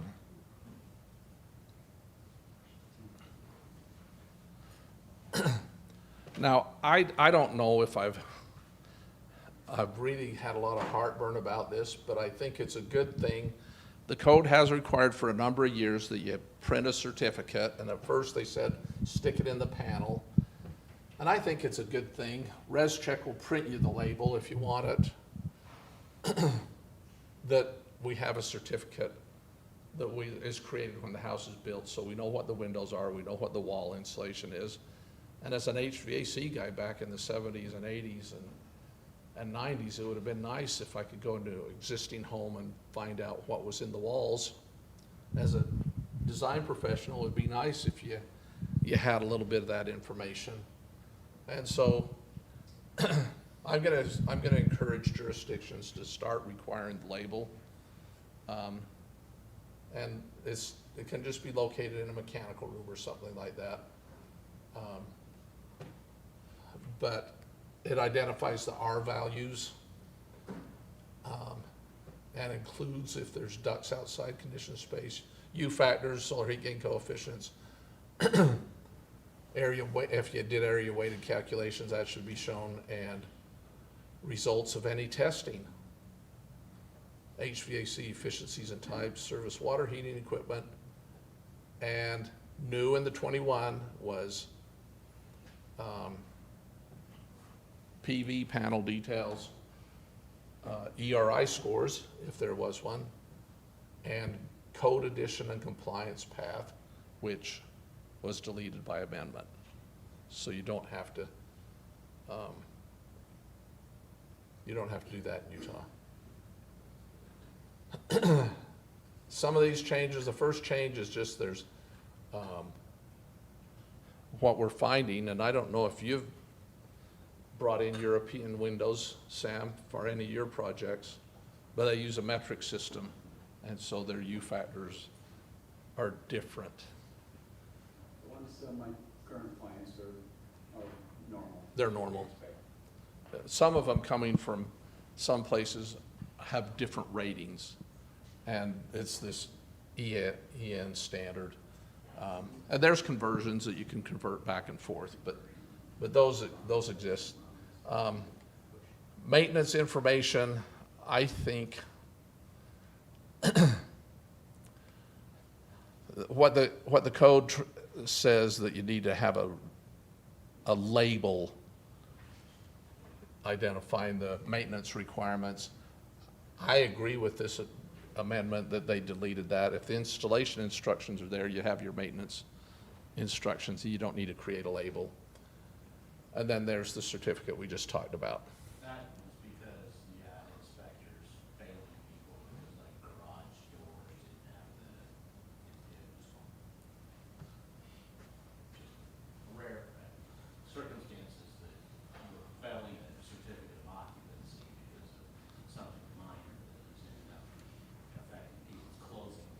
Yeah. And I agree 100%. He mentioned that some of these things are come about, and I agree, and I understand why the home builders and legislature is upset when they fail a final inspection. They're trying to get a C of O and trying to close their financing, and it's because the garage door didn't have the right rating or something stupid like that. And so I'm completely in agreement. I think some of the things that are amended I don't agree with, but no, I'm 100% with you. And I've served on those committees. I was mechanical advisory for 8 years, and I admire these people that dedicate the time to be on those committees, because they're a lot of work, aren't they? You've done it too, Sam, haven't you? They're a lot of work. But yeah, my hope is that we can come together a little bit more, and we can get the code officials to come together, and we eliminate the stupid stuff that just causes people grief. When it didn't need to be that way. You know, if they screwed up, they screwed up. But so the building thermal envelope, and I've used these words a lot, but what is the building thermal envelope?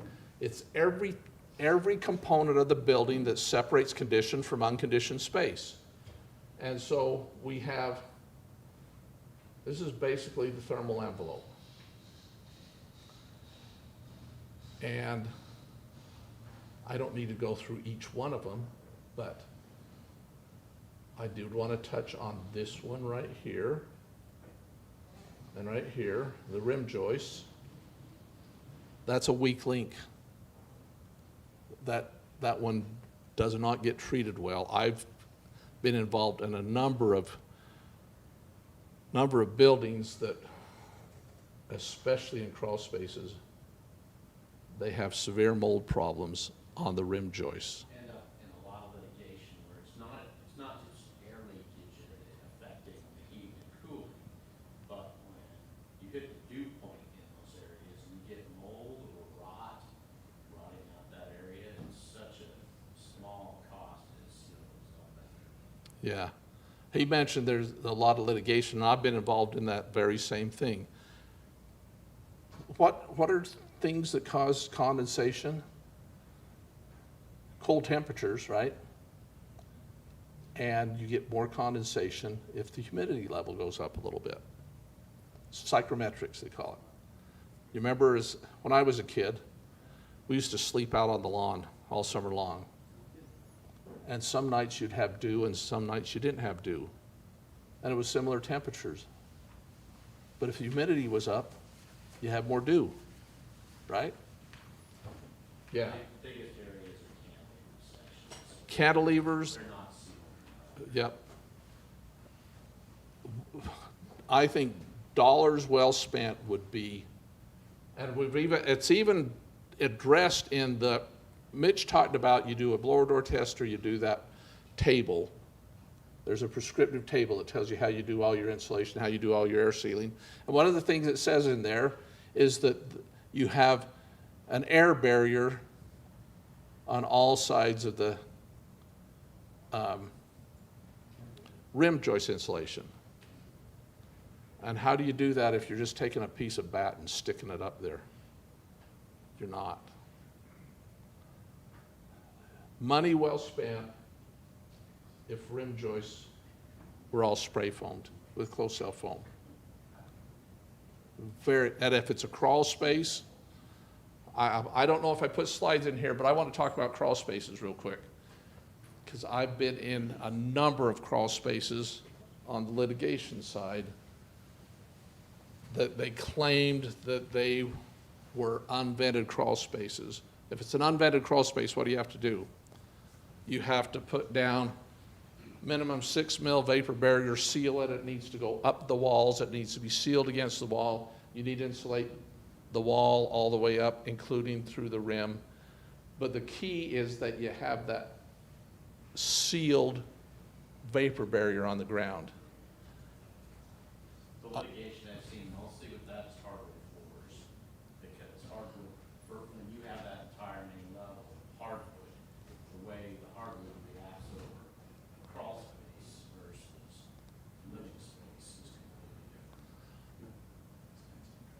I have never seen a crawl space that had a true vapor barrier here.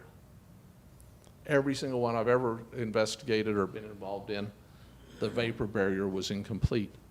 And there's always moisture coming out of the ground. Always coming out of the ground. What they teach you as a Boy Scout.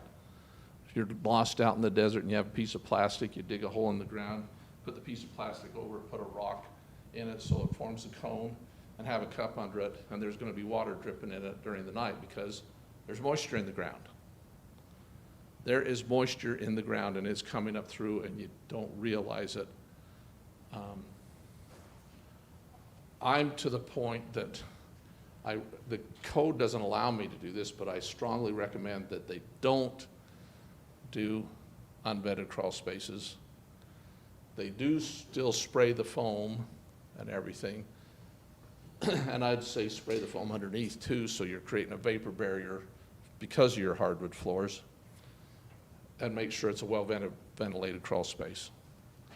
In Moab, Grand County, if someone wants to do one, they require the vapor barrier to go down, and then they call it a rat slab.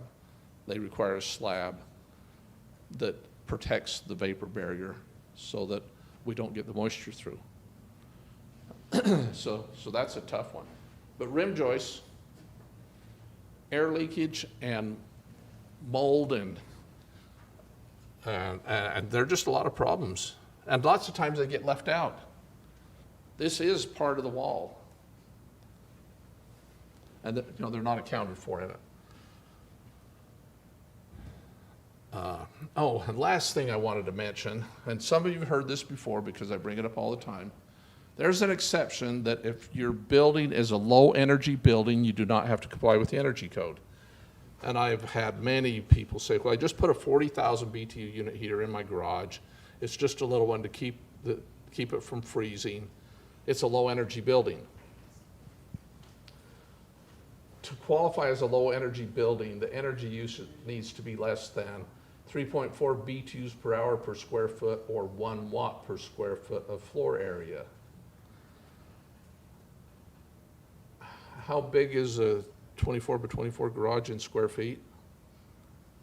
500 feet, basically. The 40,000 BTU unit heater is a whole lot more than 3.4 BTUs per square foot. To bring it in perspective, say you had a 1,500 square foot garage. That's the one I want to build. My wife won't let me. Yeah. 1,500 square foot garage. To qualify as a low energy building, what could I put in it for a heater? I'd go to Walmart and buy one of those little 1,500 watt heaters, right? What is that going to do to a 1,500 square foot garage? Nothing, right? Especially if I don't insulate it. So low energy usage is you have a big warehouse and you spot heat a spot that you have a water line coming up through or something like that. And that's the only way it works. And then we have an amendment that if it's a log home built in accordance with ICC 400, and that's in a big footnote in the code, you don't have to follow the one of the other compliance methods. Now, why did I point to this as thermal envelope? Is that thermal envelope? And I'm bringing this up just for a matter of discussion. Is there a requirement for insulation under a basement slab? Nowhere. If it was slab on grade, where's our insulation required? Perimeter.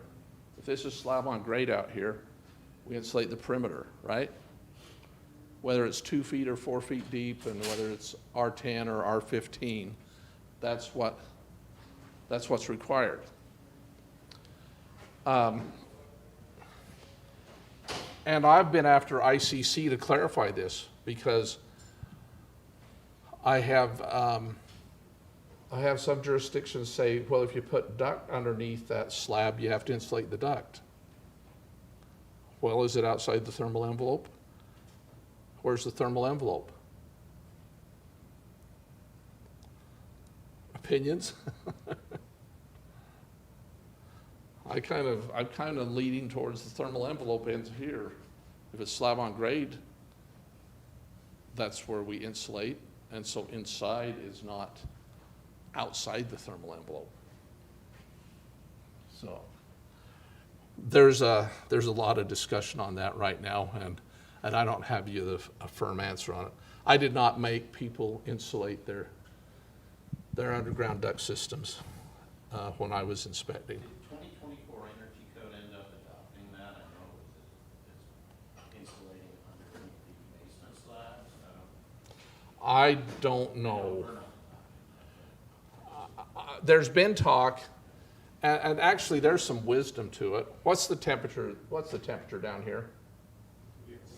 50, 55 degrees, right? So my basement is warm. It's 72 degrees or whatever, but my feet get cold down there. Why? Because my slab is 50, 55 degrees. And Mark LaLiberte and the construction instruction guys say, put R5 down. You know, they recommend it, and I don't have any opposition to that. But at this point, the code has never gone there, other than if you have a radiant heated slab. If it's in a basement, the code says have a thermal break that breaks the floor slab from the footings and the foundation wall, so the heat isn't wicking up the wall. And if it's slab on grade, then they say put some insulation underneath this, because we have a higher temperature difference, so we don't want the heat going down into the ground. It might be in the 24 code. I know they were pushing for it. That thermal break, if you've ever lived in a slab house and don't realize. And don't have perimeter. You go into it and there's not a thermal break between the foundation or the stem wall and that slab. Any of the bathrooms that have tiles or anywhere around the perimeter, the floor is freezing, because you'd be surprised without that thermal break how much radiating, Yeah, how much of that heat is exiting. yeah. His comment was, for those that didn't hear, was if you have slab on grade, and where do we have it a lot right now? Townhomes. Lots and lots of townhomes that are slab on grade. And if you don't have the thermal break around the edge that isolates the slab from the stem wall, you have a miserable floor, period. Years ago, and this was in the 70s, there was a guy named Jay Page, Discovery Homes, out in West Jordan. I was working for Bonneville Heating at the time, and he built a nice little rambler home that had the 3 steps down from the kitchen dining room area down behind the garage, and he put a big family room behind the garage, and it was slab on grade. And you guys know the plan. You come in from the garage, you have a laundry room, and then you have this nice family room. It's slab on grade. Then you step up into the house, and you have the big rambler that goes all the way over. And the same thing happens on some of the multi-level houses. You just have a few steps down, and you have a slab on grade area there.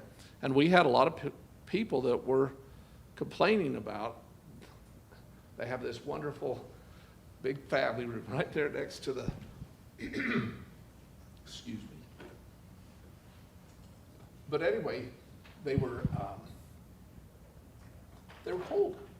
And so we put underground heat to them, and we made sure we had a return air right there to get the cool air off it. And we did all these different things trying to resolve this.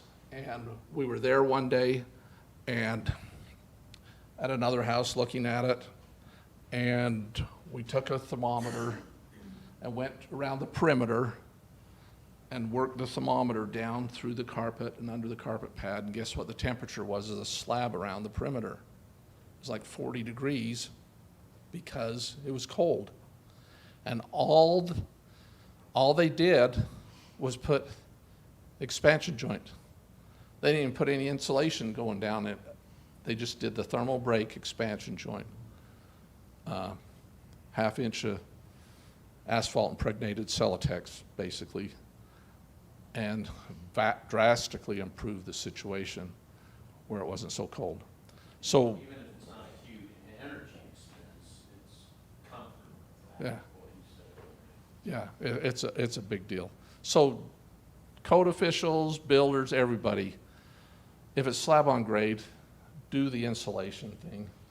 And we do have an amendment that came out this year with everything else that, we've been allowed to chamfer the insulation off at a 45-degree angle. We now are allowed to you bring your slab edge insulation up to the bottom of slab, and then you can just put a piece of expansion or something so you have a thermal break. And it makes a big difference. It really does make a big difference. And it's a comfort thing.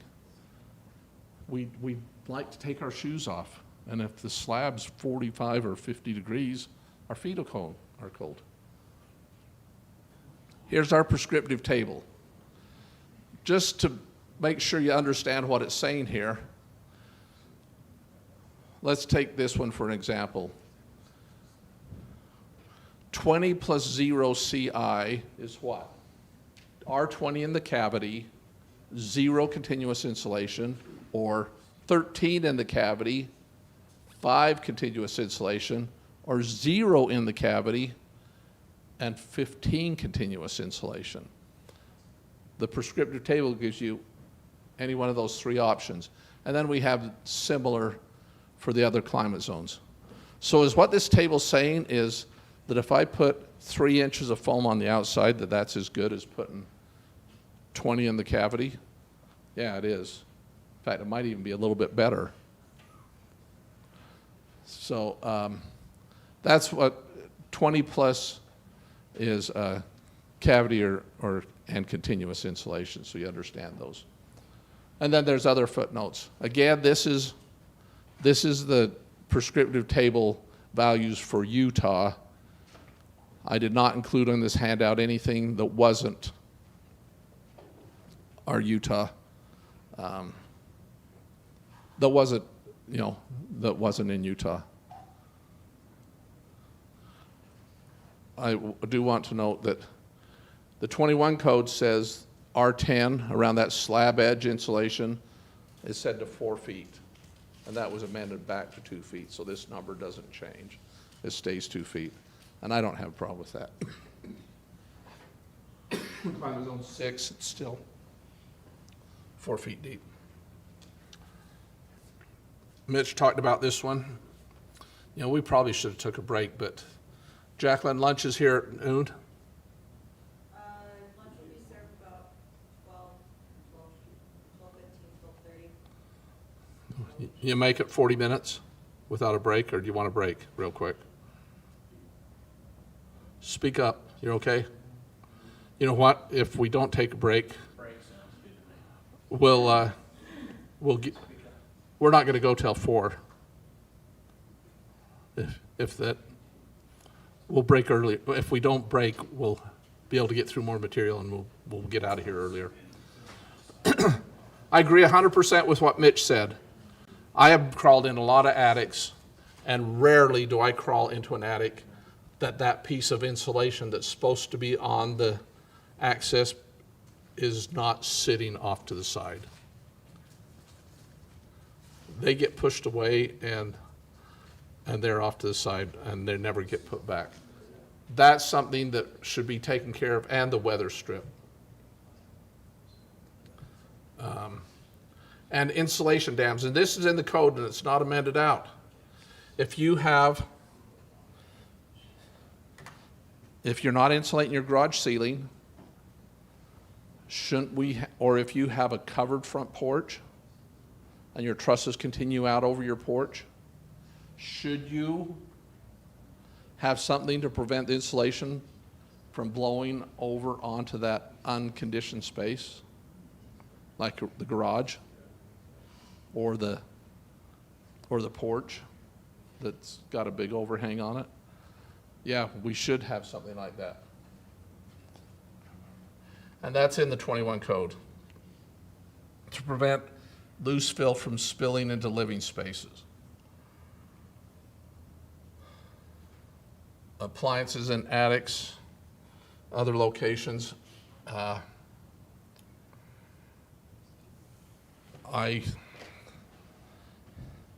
don't like using the word hate, but I hate furnaces in attics. Absolutely. If you're insisting on putting a furnace in an attic, and if I were the jurisdiction, there's no way you're going to do it without full service platform and catwalks as required by the code. In fact, when I was a builder, when I was a contractor, and I don't think you guys ever asked me to put one in an attic, but I had some builders that did want them in attics, and I said, the only way I'll do it is if you put a platform and a permanent access, a pull-down ladder. And why did I want that? Because people didn't maintain their stupid furnace up in the attic, and then they'd call me 5 and 6 years later complaining about that piece of crap I installed that has the same filter that was put in when we installed the furnace. It's the most ridiculous thing in the world. This did get, or this is a big change. If I recall correctly, where this ended up was, it has to be in conditioned space. So, Well, it doesn't. in other words, if it was in an attic, it would have to, it has to be built out into conditioned space in the attic. It's not in the code. It should be. It is in the code. I don't think it's got it in the house. I'll look, but I don't think it is, but I wish it was. Let's look at lunch, because I do think it's, I would think it's the same requirements as in a basement. because there was a lot of discussion about this and Rock and a how, and a door. there's a lot of discussion about this on how it affects square footages in buildings and down in St. George, they mostly put them in the attic, there's slab houses down there. There's a lot of discussion around this, and I wanna say it didn't get in the attic. Well, we'll look at it. Yeah. I have the IECC. I want to say a little bit more about this. What's the temperature in an attic in the summertime when it's like it's St. George? What do you think the temperature in the attic is? Carl says 140. You're low. I've seen 160 in St. George in an attic. Yeah. I mean, you're up there for just a few minutes and it's just dripping off your nose, and you can't drink enough. What two factors? Sorry, Carl, I just can't hold still. He's having to follow me with the camera. What two factors determine heat flow or resistance to heat flow? Just conductive flow. Temperature and R value or U factor, whichever one you want to use. So if we want to determine how much heat will go through that wall, there's two factors. It's what's the insulation in the wall and all the components of the wall, and what's the temperature difference. So what's the temperature? So if we have a 160-degree attic and we put our air handler furnace in the attic, how much insulation is inside that furnace?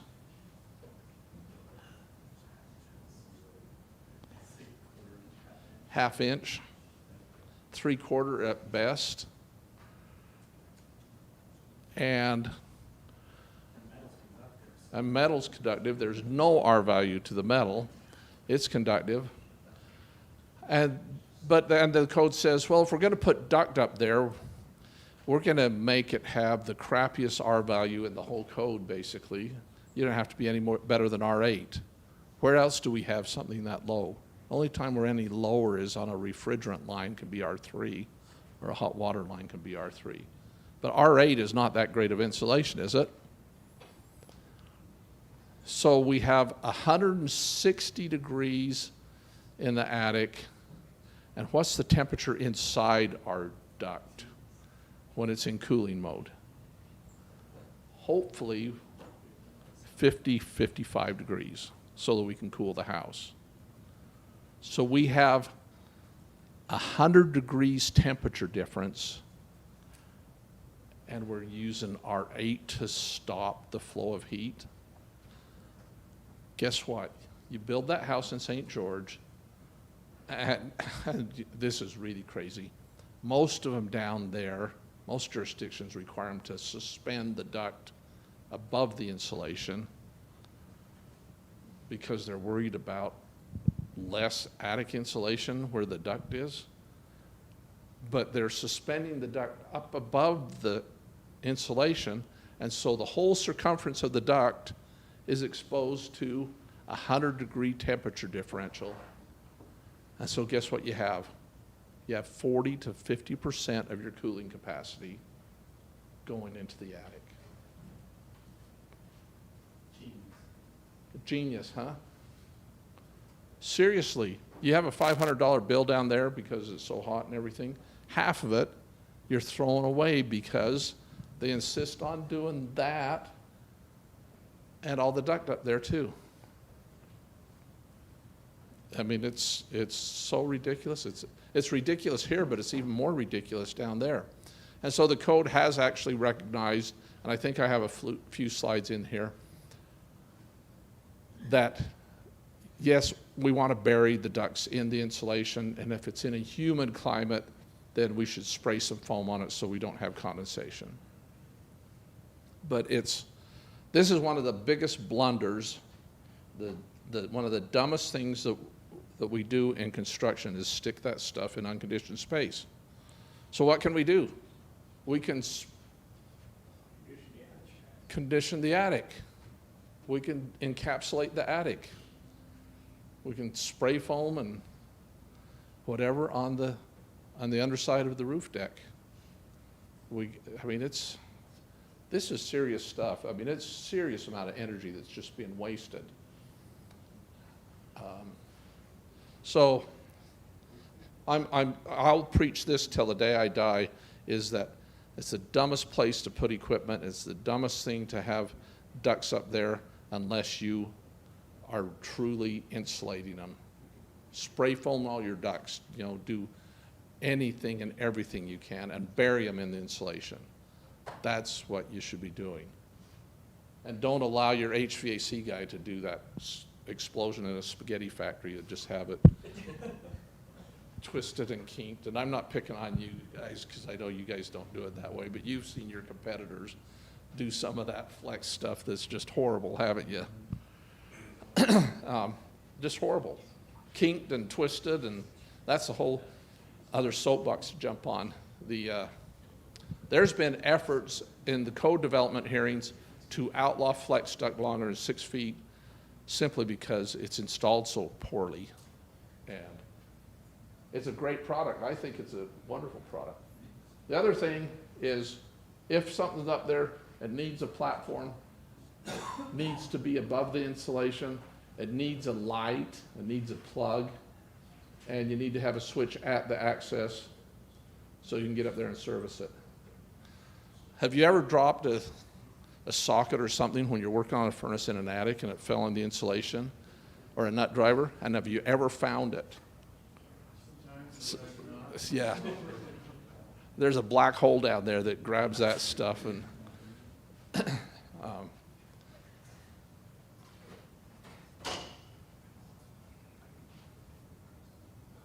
okay. Access size, access gasket, platform, catwalk, condensate protection. Oh, here's the access and and retention. So here's a, this is front porch out here.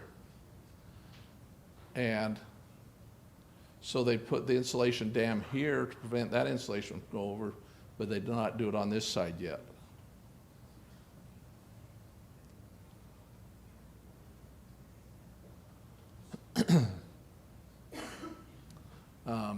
Unvented attics and unvented rafters.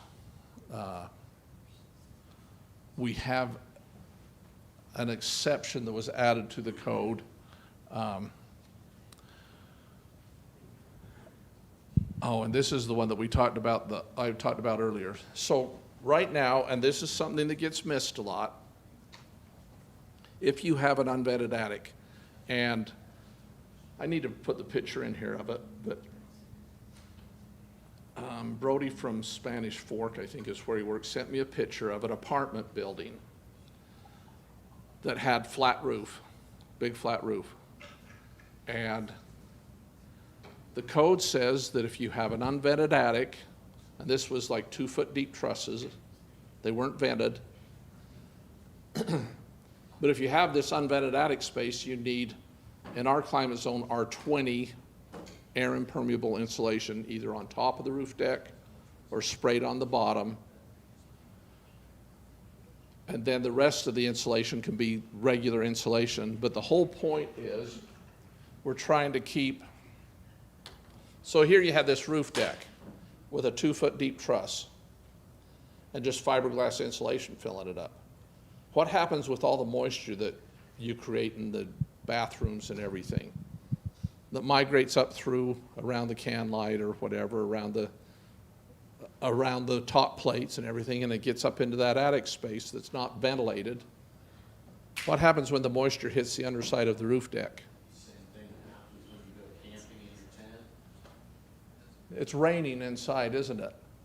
Same thing that happens in your tent when you go camping. Over And- a long period of time, you get stalactites. Yeah, yeah.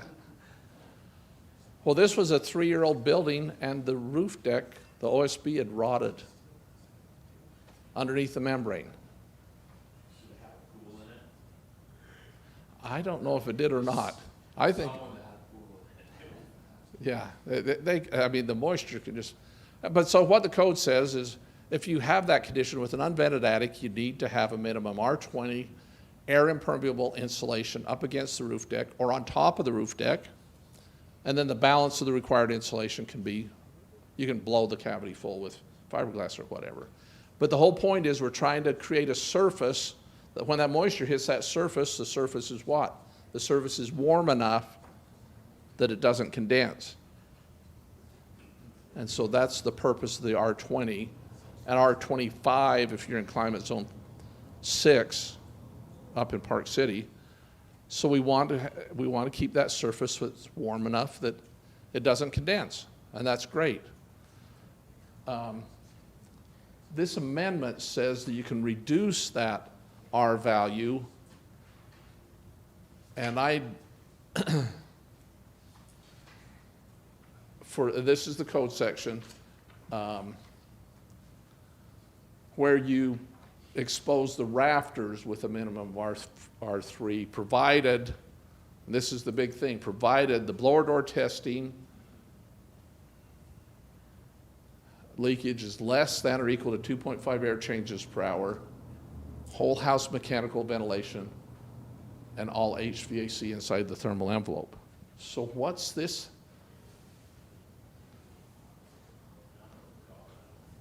What's whole house mechanical ventilation? You don't recall that because I kind of added it because when you did that, you triggered that. There were some issues on this with, I'm not a fan of, where you're turning, hardwiring people's bath fans to be permanently on their whole house ventilation system.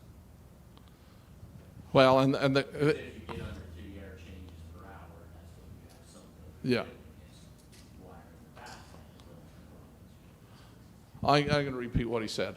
If you go under 3 air changes per hour, And that's what this does. You're under 3 air changes per hour. You're required to have mechanical ventilation, continuously operating ventilation. That's always changing the air. And part of this, and the reason we're talking about making it tight and talking about mechanical ventilation, is so that we keep the humidity level down. If we have continuous mechanical ventilation, we're not going to have the humidity levels in the house that we will without. You know, we do this really weird stuff in houses. We breed, we cook, we wash clothes, we do all these things, and we create a bunch of moisture in our house. And if we don't control it, we're going to have some problems. And so that's what the whole house mechanical ventilation. And the code says you can mechanically ventilate by exhaust, supply, or a combination of exhaust and supply. And so you can, and it actually is effective. Yeah, I had one discussion with Mitch and Troy on hardwiring the bath fans. They actually don't disagree with it. But we're not controlling where it's coming from. Yeah, there's no question that if you're just hardwiring the bath fan to run all the time, we don't have a real good control over where the air comes from. It's wherever it leaks in is where it comes from. The reason that the direction is they put it in bathrooms is because that's where most of our moisture is created. You know, showering is our number one creation of moisture. Now, and I don't disagree. I love balanced ventilation. I love ERVs. I mean, I really do. I think they're fantastic. And that's ERV. How many are familiar with the ERV? Most of you? That's an exhaust and supply on low pressure, and you exchange, when you're exhausting that heated air in the wintertime, you're using that heat to heat the cold air that you're bringing from outside. And so it's an energy recovery. You recover the energy. And it does the opposite in the summertime. We're throwing out cool air. We use that cool air through a heat exchanger to cool our outside air coming in. And it's way more efficient than just exhausting all the time. My problem with it, the exhausting, is because they usually just do one fan. They pick one bathroom and they put in one fan. There's 4 bathrooms or 3 bathrooms in the house. They're all creating moisture without one fan. That bathroom, Yeah. the rest of these are Yeah. undefeated. Yeah, I don't disagree. It is just one. I just did my master bathroom, and I put in a Panasonic with humidity and all that stuff on it, and I have it set at like 20 CFM continuous. The cost of something like that versus the entire ERP system. I'm at $300 though. You know, it's not a cheap fan. Yeah, ERVs, yeah, an ERV cost me $1,000 plus installation. Oh, I installed them. My installation price for an ERV that ducted to every bathroom on a typical 2,500 square foot house was between $2,500 and $3,000, and that was back prior to 2005. You know, but Mine was under 2,000 installed. Mine's just going into the supply plan, you know, it's not, we don't have separate ducts run because it was a retrofit, but it just goes right into the supply. you know, I don't want to get too far off track, but I was going to mention, mechanical ventilation should be driven by the ASHRAE code. So you may need more than one bath fan in that exhaust strategy. So yeah. depending on the size of the home, how many talk, and so forth, that's what drives that ASHRAE. Yeah. ASHRAE 62, I believe, is the ventilation standard. Guess what? It's science. It's building science. And ventilation is important. The idea, and it's driven me crazy for years and years and years, that we can naturally ventilate. Who opens their windows when it's 10 degrees outside? My wife. And I knew someone was going to say something because there's always one in the group that they like that. And guess what? I would like that, but my wife would not. I have a thermostat that I can control on my phone, and so after we go to sleep, I turn it down in the summertime so that we cool the house down a little bit more so I can sleep. But but we're really talking about, and you mentioned litigation, and I do expert witness work, and a lot of it's because of moisture, and a lot of it's because of crappy duct systems, and it's because we're ignoring the building science. So, welcome. How are you? Good to see you. You too.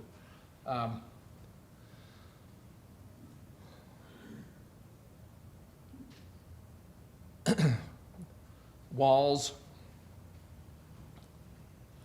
And this is one that we are just starting to address is air impermeable insulation in walls, which I strongly support because we get a lot of condensation in wall cavities also.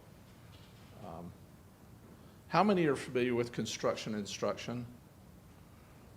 Most of you?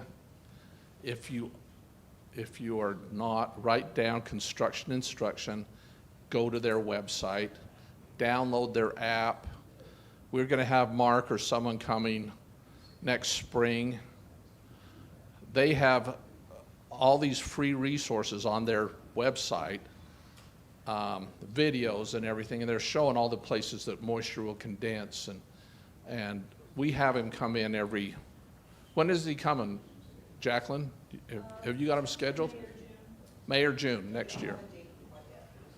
But, I mean, and that's, boy, talk about a golden opportunity to come to a free training that's being paid for by the state, because it's expensive to bring them in. But he even has an app on, you download his app, and you can take and calculate the R value of a wall, putting in what cavity insulation you're putting in, what continuous insulation you're putting on the outside, and you can calculate real quick that you are much better off putting an inch of foam or 2 inches of foam on the outside than you are trying to spray a 2x6 cavity full of closed cell foam, because that cavity sprayed full does not perform that well because it's not continuous.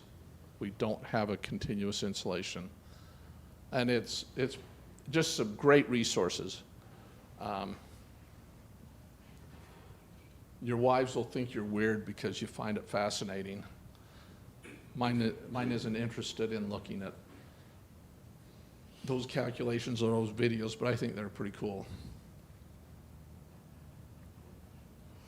Mitch touched on this, and I have no stake in an insulation company, but I believe that if building inspectors enforced the code and required bat insulation to be installed correctly, that everybody would say, the hell with it, I'm just going to net and blow it. Because everything is so much better here. Let's look at this right here. What do we have here? Ladder block, right? Have you ever seen someone install bat insulation where they cut and fit the bats around the ladder blocks? They don't do that, kid? Our guys do, but most don't. Uh-huh. Nobody does. What about for every wire or anything that goes through it, do they split the insulation so there's no compression? Isn't that what the code says?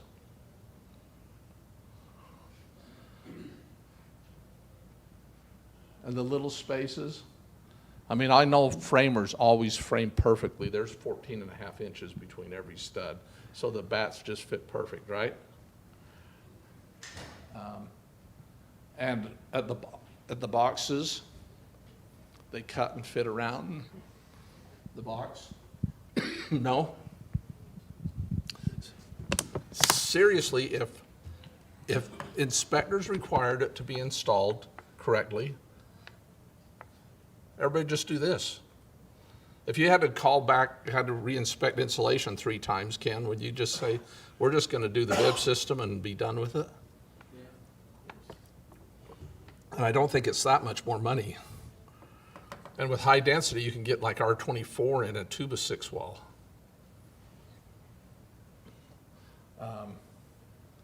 Anyway, walls include all these spaces. Attic knee walls, skylight shaft walls, perimeter joists, basement walls, garage walls, shared with conditioned space. Steel studs. I bought an existing house about 18 years ago, and the people before me finished the basement, and guess what they finished it with? Steel studs. And I need to put a picture of in here of my basement walls in the wintertime that I took with my thermal camera, because the steel studs are zero R value. You know, they just conduct the heat. Nothing conducts better than metal. And so we've had this table in the code for a little bit, and I just wanted to talk about it real quick. This is, if you're framing, well, let's just pick R30. If you're figuring an R30 insulation, you need to have a minimum of R38 if you're using steel studs to be equivalent to R30 in a wood stud. A steel frame wall, if you're going to put R13 in it, you have to put at least 4.2 continuous insulation across the face of the steel studs, or R21 in the cavity and another 2.8 of continuous insulation, just trying to kill that thermal bridging. Steel studs are the worst thermal bridge. They make wood studs look wonderful. This was many, many years ago. I had a guy call me he was building a home out in Stansbury Park. And he says, I'm building this house. I need just a little tiny furnace because I'm building the walls with 2x10s. And so we're going to have lots of insulation. And I says, well, get me your plans. And I get the plans. And it was 2x10 steel joists that he was building his outside wall with. And I told him, I said, you're not going to like those. I said, if you want to do something, if you want to use steel, double stud it so nothing's continuous, and then just blow it full of insulation.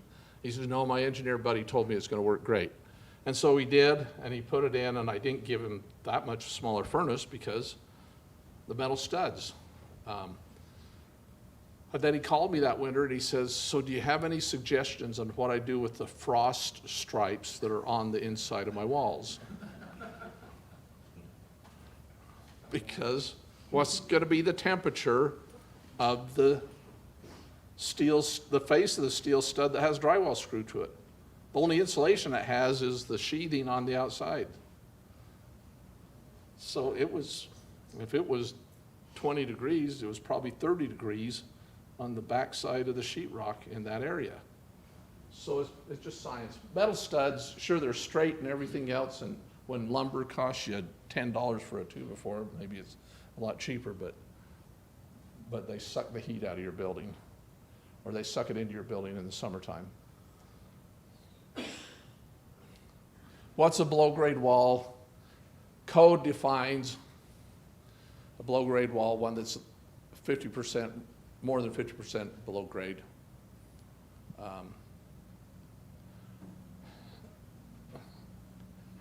Why we're on this picture, how do we treat, and this goes back to our earlier conversation, how do we treat the slab edge here on this walkout basement?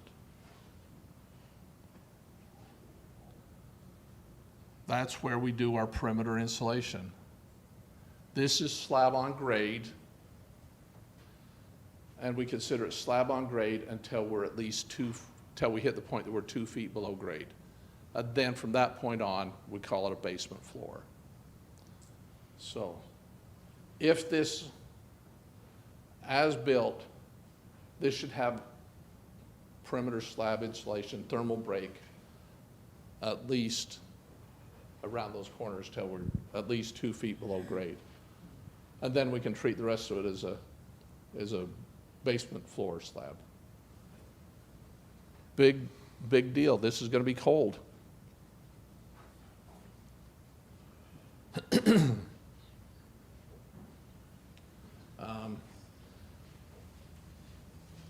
Basement walls. Anybody ever built with ICFs? You have positive experience with them? You have to be a little more careful. You got to shore them carefully and stuff like that, but I've been involved in a couple of projects, and when my wife and I can decide on what size of garage I'm going to build it with ICFs. And if you're not familiar with them, go online and look at some of the resources there, but it's foam on both sides and then concrete in the middle, and they really perform well. But our basement walls, in our climate zones, we have, our values required there depending on our climate zone. And this is the amendment we talked about a little bit earlier. The residential code says 12 inches below grade. The commercial code says 24 inches. So I misspoke earlier. When I was back here, on the residential code, it's 12 inches below grade when you trigger. It's a basement slab, not slab on grade. But I did want to bring this out, and I should probably highlight it. For a number of years, the Department of Energy, when they wrote res check, allowed you to trade off slab edge insulation. And you could put in better windows, you could put in a better wall, and you did not have to put slab edge insulation. The code never said that. That was an interpretation they made, and they caught it, and they tried to fix it, and they could never get it changed in the code. And so 3 or 4 years ago, if you've done a res check and you did slab edge insulation, it prints right out on it, slab edge insulation must be installed, it cannot be traded off. And so what that's saying is when you're building the townhouses, when you have a slab on grade floor, you have to have the perimeter insulation. You can bring it up and cut it off at a 45, or by state amendment, that top 4 inches, the thickness of the slab can be a thermal break material, a minimum 1/4 inch thick.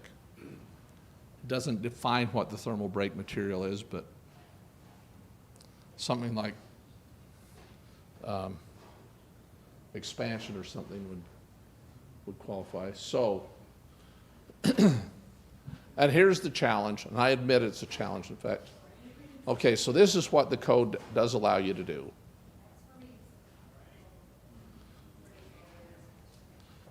Does any builder like doing this? It's kind of a challenge, isn't it? You're exposing 1.5 inches or 2 inches of foam, and your carpet guy, what's he gonna nail to? I mean, it's a challenge, I admit it. This, of course, it's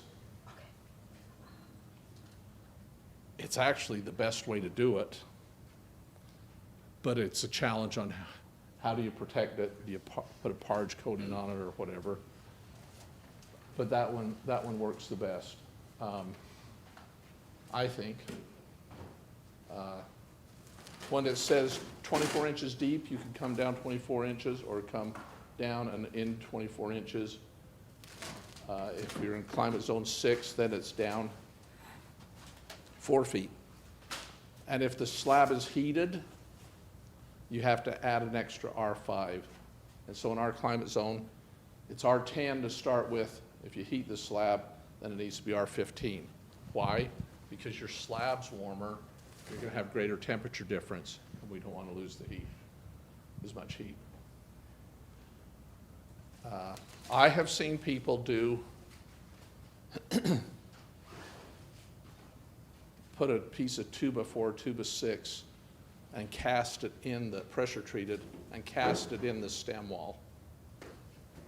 And they did 2x6 so that the slab came up to it and lapped over it, and that was a thermal break. You know, it's not R10, but it's a thermal break, and I've allowed that in the past. Ken, you probably remember the house I built on Dusty Downs. It was a walkout. This was in 1994, when we weren't even worrying about an energy code, but as an HVAC guy, I knew I needed to put insulation around it. And I didn't have the problem because I did brick and a 2x6. And so by the time you put the brick in the airspace for the brick of the 2x6, my plate overhung inside over the top of the foam, and you didn't see it. But I think this is a good place to stop. I've allowed the thermal break simply because if the code allowed this, I always allowed a concrete expansion because it was similar to the performance of that, where it goes to 0. In fact, I think it might even perform a little bit better. Any questions before we, obviously it looks like it's lunchtime and I'm sure everybody's hungry. Okay, let's break now for lunch. They're setting it up right now. Give them a few minutes, don't jump on top of them. And we'll get going. Oh, when we're finished with lunch, we'll just get started. Oh, yeah, go for it.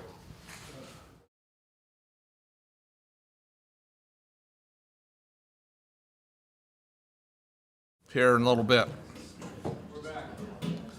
We are back.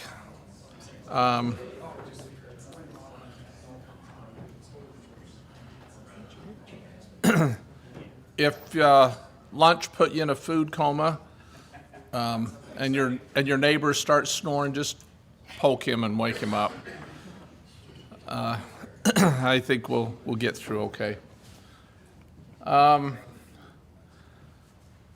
We talked about this a little bit earlier, so we don't have to spend a lot of time on it, but in this diagram, I got this from DOE.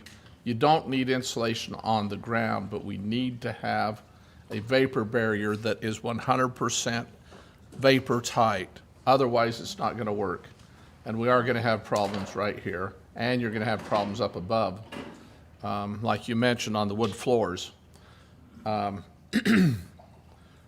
that means a continuous vapor barrier means that the seams are all taped and it's sealed against the wall, so we really can hold that moisture down in the ground. And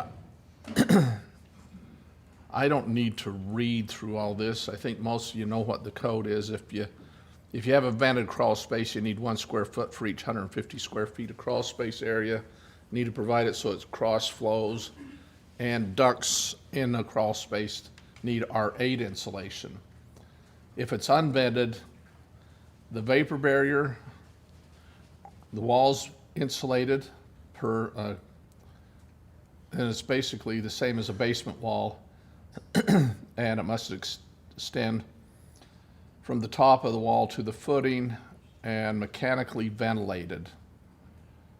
And I think that's something else that doesn't get taken care of very well, is they don't ventilate it very good. They'll sometimes use conditioning air, put a supply in it and maybe a little return, but then the system isn't run continuously, so it isn't ventilated. And if the ducts are inside conditioned space, they don't have to be. Hey, Brent, say that again, they traditionally put a vent and return it and then what? So it says mechanically vented. Right. So 1 CFM per square foot or conditioned, heated and cooled as part of the building envelope. Now, if you ventilate it with a fan that's running continuous, then we're taking care of the moisture. But it asking you to heat and cool it doesn't do a very good job of ventilating it, because the system doesn't run for long periods of time, and so it just doesn't. I think that probably should be fixed. It needs to work better than that. And they, like I say, they've had problems, and gentleman over here mentioned he's been involved where they have problems. Okay, this is one that I was excited to come into the code. And for a number of years, the code has included an exception for sunrooms, and basically said you can put a sunroom on with much less insulation and not as great a windows as you'd have on your house,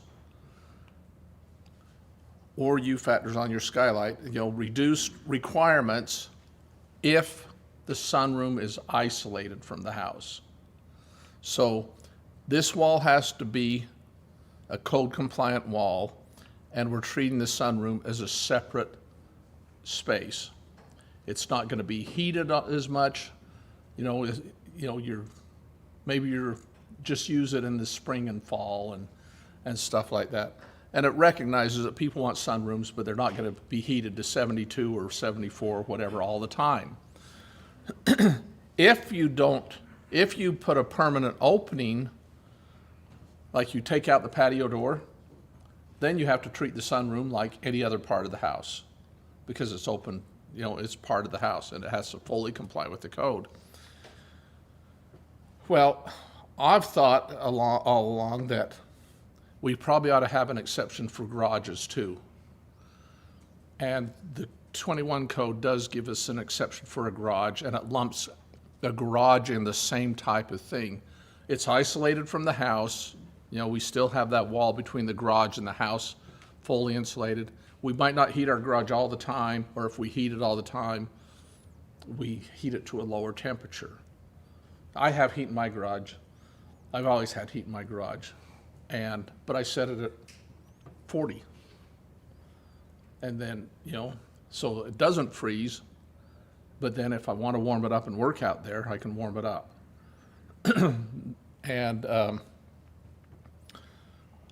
And so it's saying the same thing here, and you don't have a slab edge insulation requirement that you would with a lot of us code officials. We didn't know how to interpret the garage previous to this being in the code, because it's conditioned space. If it's conditioned space, it has to comply with the code, right? Well, we have an exception now that you don't have to fully comply with the code.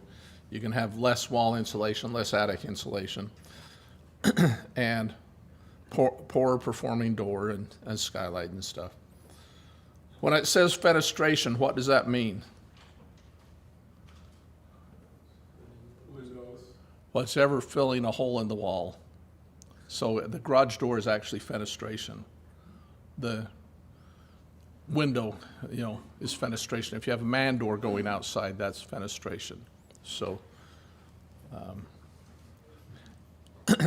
and a 0.45 U factor is basically R2, close to R2. So you don't have to have a great insulated door, but you need an insulated door. So that's new in 2021. And that's just a summary of everything that was there.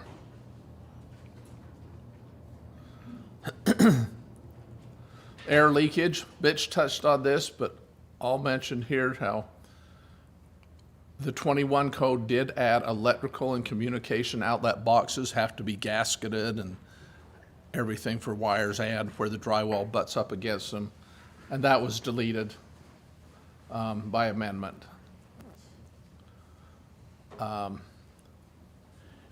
Here's one of the big ones that showed up.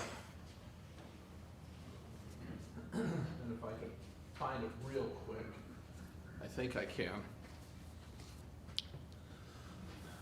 In 402.1.2. No, I think I might have the wrong number on that.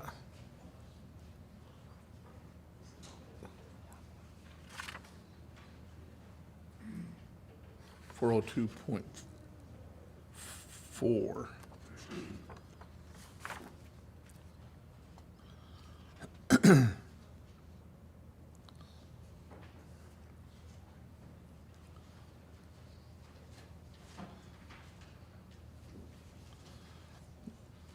Anyway, basically what happened, we don't need to find it.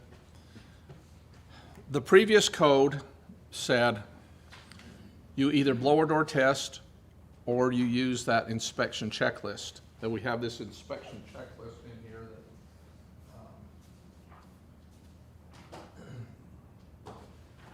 that and it's this whole table on how we have to install insulation, how we have to do our air barriers and all that. And so by amendment, the previous code said, oh, I'm not in front of the mic. The previous code said, by amendment, you either follow that table or you blower door test, and Mitch talked about this. The intent, my understanding is the intent of the amendments was the same to continue on in the 21 code by amendment. However, the way it's written, it doesn't say that. The way it's written, it says you will follow the table and you will blower door test. And that's the way the amendments are written. I've talked with the legislature and with the Utah Home Builders Association, and they said they're going to fix it in the first part of the session in 2025. So I'm telling code officials, you have to make the decision, are you going to enforce it for 6 months, or are you going to carry on the way we were before? And I'm meeting with the HBA committee coming up here the end of the month, and maybe I'll send something out if I get a better feel for what's going on, and maybe we can share that. So I think that's going to change to where it's still an option, even though it isn't. And maximum leakage rate has been changed by amendment to 4 air changes per hour in any climate zone. Okay, this is the one that we were talking a little bit. Do you have a comment? A comment question, kind of. On the blower door test, you have to be below 4, correct? But anything above or below 3, you have to have an air exchange. That window that you don't. Yeah. Anything below 3 air changes per hour, you have to mechanically ventilate. And you are allowed to do it with a high efficiency fan. Yeah. You know, we have talked about it. That's not the ideal, but it can't be, if you do choose to use a fan for continuous ventilation, it has to be a high efficiency fan. And there's a table in there that so many CFM per watt. And the only ones that are going to work are those that have a DC ECM motor. That $14 piece of crap that you buy at Home Depot, if you let that run continuous, it would burn up in a week anyway, wouldn't it? And it would drive you crazy. So, Ken. A lot of times, our big guy now is telling us just let the high efficient furnaces, just let it continually run the fan. Will that work? Okay, the question is, with your high efficiency furnace, can you just let the fan run continuous? Furnaces nowadays all have ECM motors. They all have electronically commutated high efficiency motors. That's part of the standard now. And you can run them continuous at a really low cost. However, it's not ventilating. What it's doing is circulating. And for it to ventilate, you'd have to have some outside air being introduced into the return, and it should be balanced so that it's not excessive. Isn't with the PVC and with the intake going to the outside, isn't that bringing in outside air? No, that's isolated, that's separate. For just the burning of the That's in the combustion process. So that outside air coming in is only going into the heat exchanger. That's the area that's burning. You know, and while I'm on it, please, if you're having 95% efficient furnaces installed, please make sure they run both pipes. It makes me crazy when I see them just run the exhaust, because if they just run the exhaust, guess what? You have to provide combustion air to it. And then you have to put it in a room, and you have to isolate it in the room. Yeah. Which brings us to this next one. I'm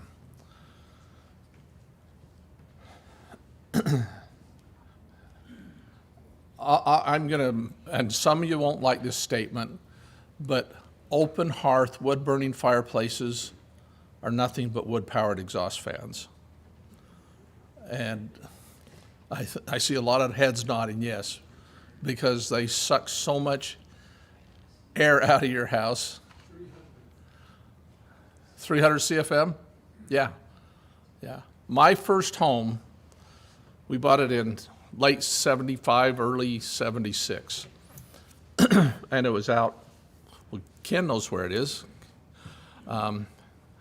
You came out and helped me build my family room addition on it. You remember that, Ken? Yep. Out in West Valley? Anyway, it was a little brick rambler. Palmer's Building Company built a whole bunch of houses there, and you guys were framing them. But it had a brick fireplace in it, and that was really cool. Everybody thought it was so cool. You had this masonry fireplace. And you go and start a fire in it and get a fire ripping and roaring where it's drawn good, and then you go down into the basement, and your furnace would have turned on, and all the products of combustion are spilling out the front of the furnace. Your water heater's reversed. Everything's coming down the B vent because you're sucking so much air out of the house with the fireplace that it reverses the B vent. And we learned real quick when all of us, we were all living in a similar house, that we had the big window in the living room with the two sides that opened, and the one that was closest to the fireplace, you just cracked the window this far so that you could get combustion air to your fireplace. So they suck a lot of heat out of your house, and they really it's complete conflict with the energy code. And if you go to the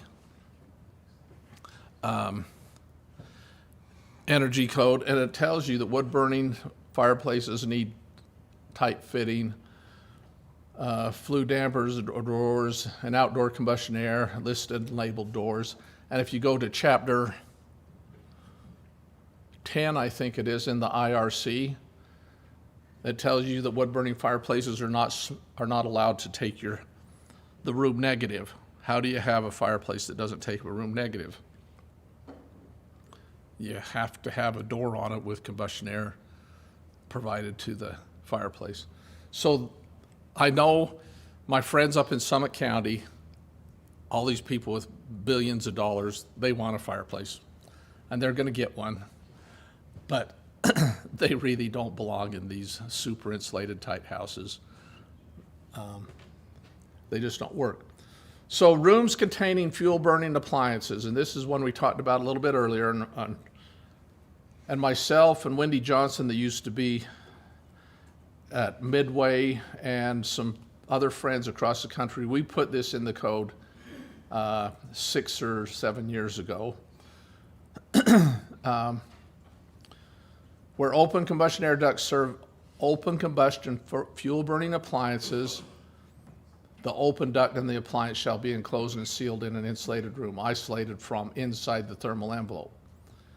And so, well, there's a combustion air duct up behind here. And what that's saying is, we know that there's hundreds and thousands of these rooms. Well, they're not rooms, they're just sitting in a basement with combustion air ducts, and what's shoved in them, a towel or a pillow, because it's letting all this cold air in the basement.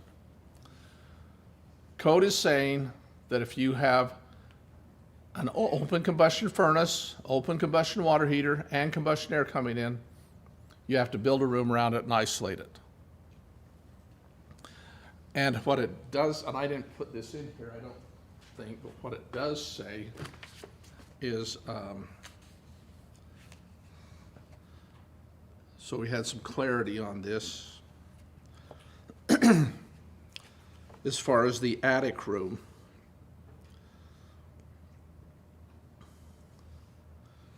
It says where this open combustion air ducts provide combustion air to open combustion and fuel burning appliances, the appliances and combustion air openings shall be located outside the building thermal envelope, which would be in an attic, that's outside the thermal envelope, or enclosed in a room. I didn't put that outside thing in there, but it is in the code that way. So if it's in the attic, it's outside the thermal envelope unless you do the spray foam. But if you do the spray foam, the big solution to this is, and I think we talked about this, Ken, don't install open combustion appliances. Install direct vent appliances. Install a direct vent water heater, install a direct vent furnace, and you don't have to worry about it. And in fact, there's something in the code, and it's in range hoods, that talks about if you have a range hood that exhausts more than 400 CFM, what do you have to have? You have to have makeup air. Well, the 18 and the 21 code says if you have all if you have all direct vent appliances, you don't have to even worry about the range hood makeup air. Why? Because you can't reverse the B vent with your range hood. So the fireplace can reverse a B vent.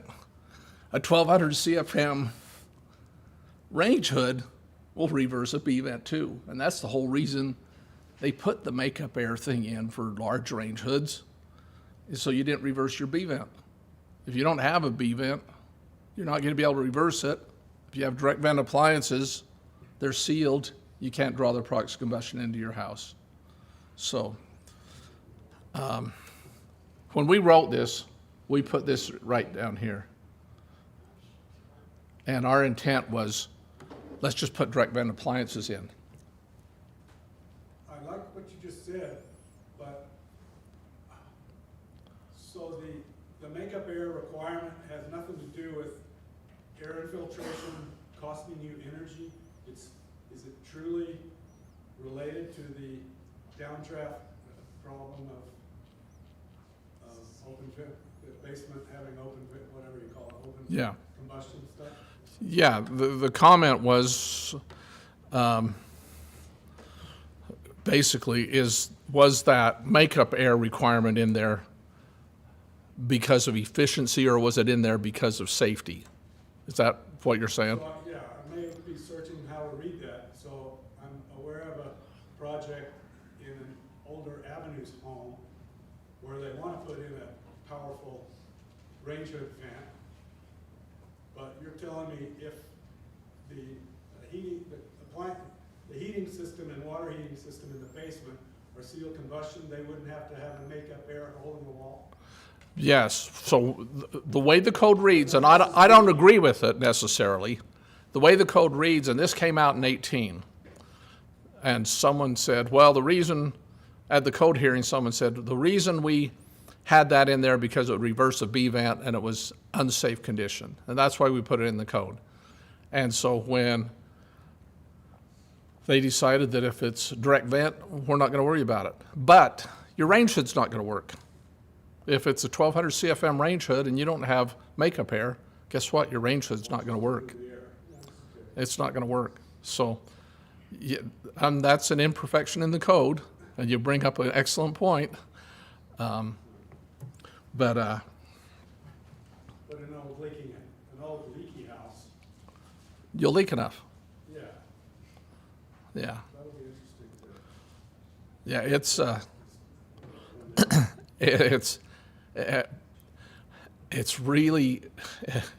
it's really funny how, I don't know, having worked in it my whole life, I struggle when, well, I put one of those little low profile coolers. You seen those swamp coolers that only stick out this far? I put one on my garage a few months ago because my garage gets hot. And I finally got my wife convinced that we have to have a door open or a window, something open to let the air out. And we sometimes don't understand that if 100 CFM comes into our house, 100 CFM has to leave, whether we positive pressure the house or we negative pressure the house. But we can have a house tight enough, and this goes back to our talking about exhaust-only mechanical ventilation. It only works to the point that the house will leak enough air to replace what you exhaust. Now, the amount of mechanical ventilation we need for a house,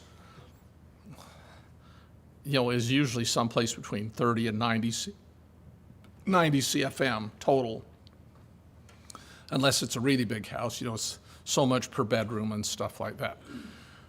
And that's not a lot of air.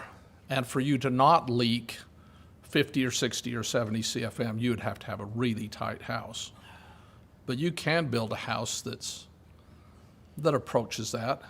I'm not sure, Steve, how tight do you think you'd have to be before you won't leak 100 CFM in from bathroom exhaust? Would you be below 1? Probably. You'd probably be below 1. The ASHRAE codes changed from 2010 to 2013 to 2016, where you need more mechanical ventilation because the houses are getting tighter, and it might go from 30 CFM to 50 CFM to 80 CFM when you get to 2016, because they're figuring there's no natural ventilation leakage.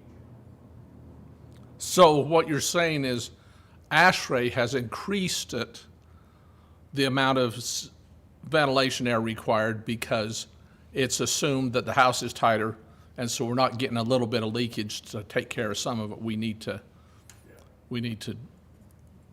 force ventilate more. Yeah. That's a good point. But at some point, and we're talking air sealing and all this tightness, there's no question at some point we're going to be tight. I was involved in a litigation. It was some townhomes. They built, I don't remember, it was like 15, 20, 30 townhomes in Salt Lake City, and they built them with insulated concrete forms, ICFs. And they chased window leaks. They were insisting that their windows were leaking. Well, the windows weren't leaking, they were condensating because they didn't have any leakage in there. I mean, how much air leakage goes through an insulated concrete form that's poured full of concrete? The air leakage is what comes in through the doors and the windows and the roof, and that's it, period. And penetrations, but when you seal it all up, there wasn't any ventilation. And they finally realized we're chasing condensate leaks because the humidity level was so high inside the units that it was condensing on the windows, and so yeah, we are approaching that area where we're getting tight enough. Yeah, the makeup air is needed when you have that big range hood, but simply because air in means air out. Good discussion. Okay, I put in here a summary, and this comes off of this. And what it is it's a summary of the table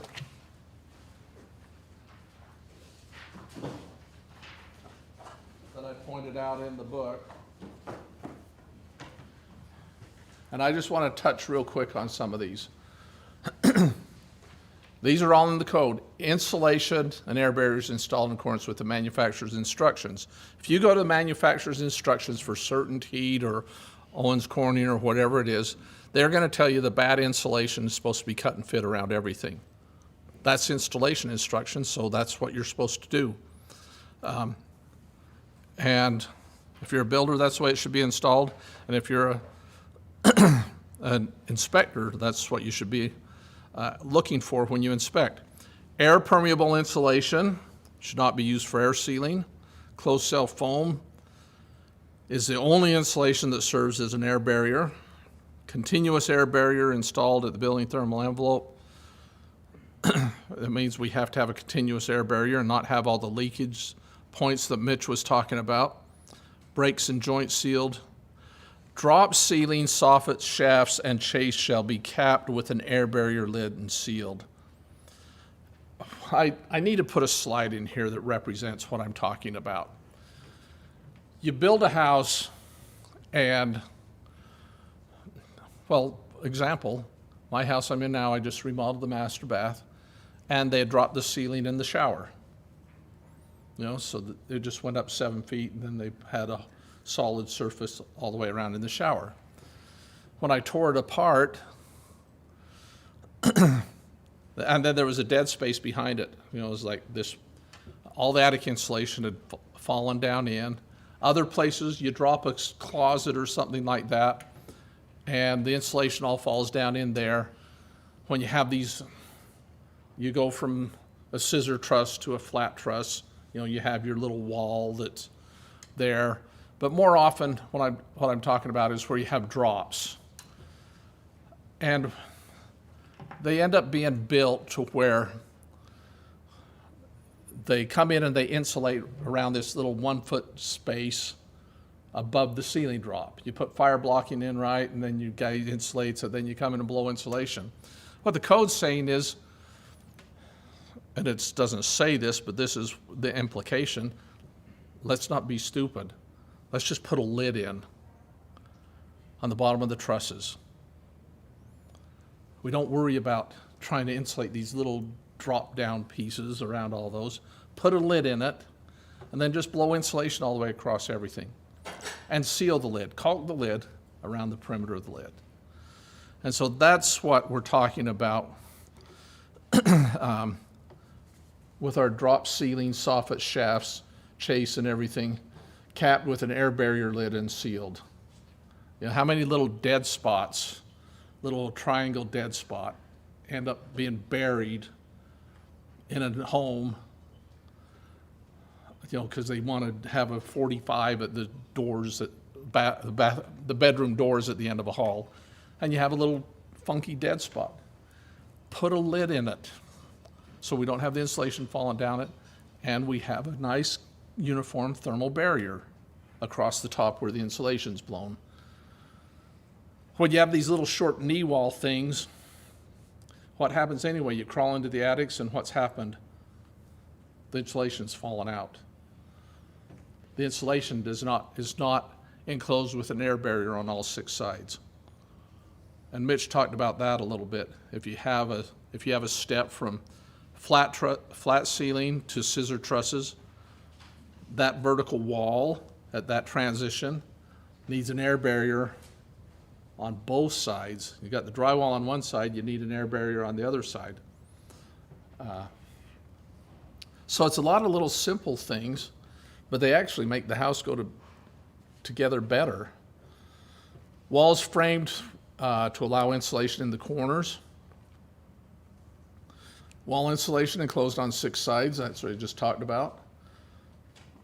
Wall bat insulation cut, all pipes, wiring and boxes, yeah, like that ever happens. All gaps and voids sealed between conditioned and unconditioned spaces. How often does someone die because they had a generator running in their garage, or they had their charcoal grill that they left on in the garage, and the carbon monoxide makes it into the house. Have you ever put Tyvek on the wall between the garage and the house? In that part of our air barrier? I'm just questioning, something to think about. Isn't that more critical for safety reasons, that we have an airtight wall between our garage and our house?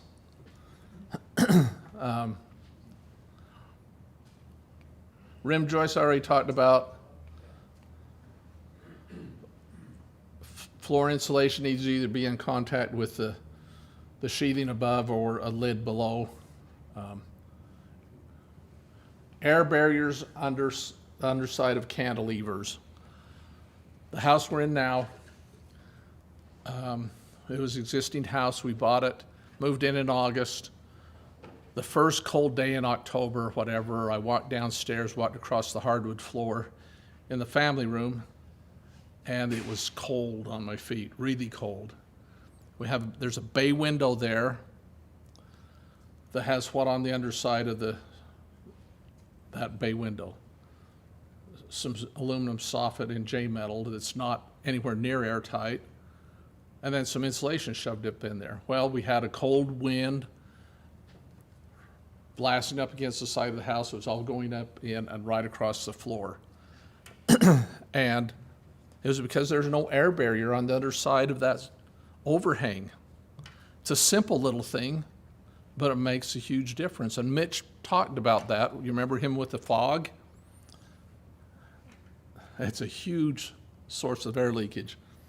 And when I tore into it to fix it, guess what color the yellow insulation was? Black. It was an air filter. It was full of...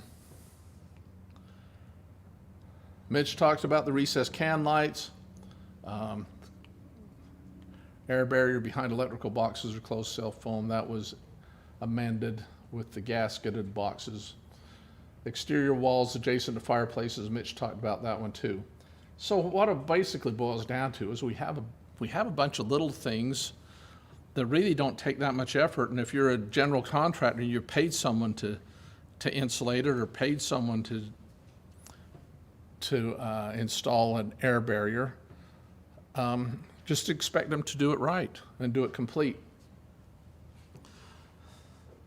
I don't have a lot of heartburn about this being deleted. Electrical and communication outlet boxes are supposed to be sealed to limit air leakage. We have other ways of doing it. Just make sure we do it. And if we're blower door testing, we're going to find out anyway.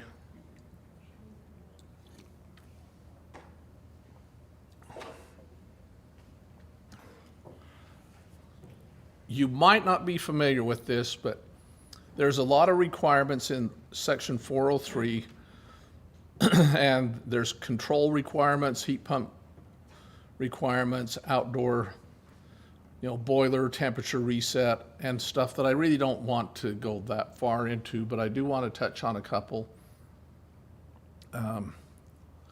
Snow melt. When I first started teaching energy code classes, a couple of my good friends that are code officials or were code officials and now retired really were adamant in their statements that it's stupid for us to be making people insulate their house better and then we let them snow melt their driveway with a 2 million BTU boiler. And I mean, there's some logic to their argument.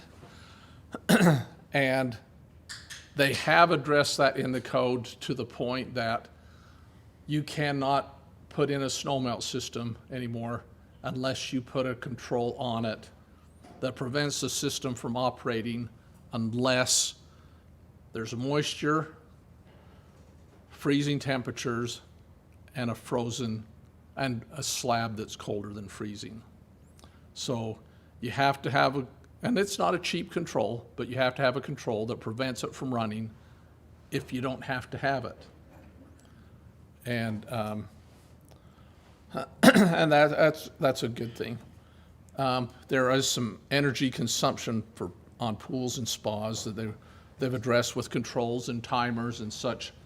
The pumps aren't just running all the time, that they have the ability to cycle them on and off when you're not needing them running all the time. We've kind of beat up the ducts located outside conditioned spaces. You know my opinion on that. If you're putting ducts in an attic, bury them in the insulation. I really think we should maybe address it a little bit better in the code, that shoving a plenum up into an attic 4 feet high and then running a flex duct off of it, clear from 4 foot high, is really doing a disservice to the system. Come up and, extend a plenum or extend duct both ways so that all the ducts can be kept low, and we don't have the kinks and twists and sags in the duct. Is anybody familiar with the requirements for installing flex duct? How often is it supposed to be supported? 4 feet. And how much sag is allowed per foot? ½ inch. So, do we ever see more sag than that in flex duct? Never. And what's the radius of a turn? It's the same as the radius of the duct that you're turning. So if you have a 12-inch flex, you should be able to take a piece of 12-inch and put it vertically and wrap around it gradually to match that same radius. Does that make sense? It doesn't allow you, if this is the cord of a truss, to pull it tight and kink it against the truss. It doesn't allow. I've had people tell me, "Oh, you can compress it 10% or 20%." No, you can't compress it any. If you don't expand it all the way, you have increased friction and you have less airflow. So I like flex duct. It's quiet, it's easy to install, and it's pre-insulated to R8, but I like flex duct installed correctly. Run it straight as you can. Run a larger duct out and then put some Ys on it. Insulate them well and bury it in the insulation, and it can be a good product.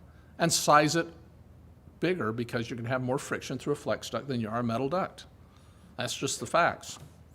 So it has a place, but it needs to be installed correctly.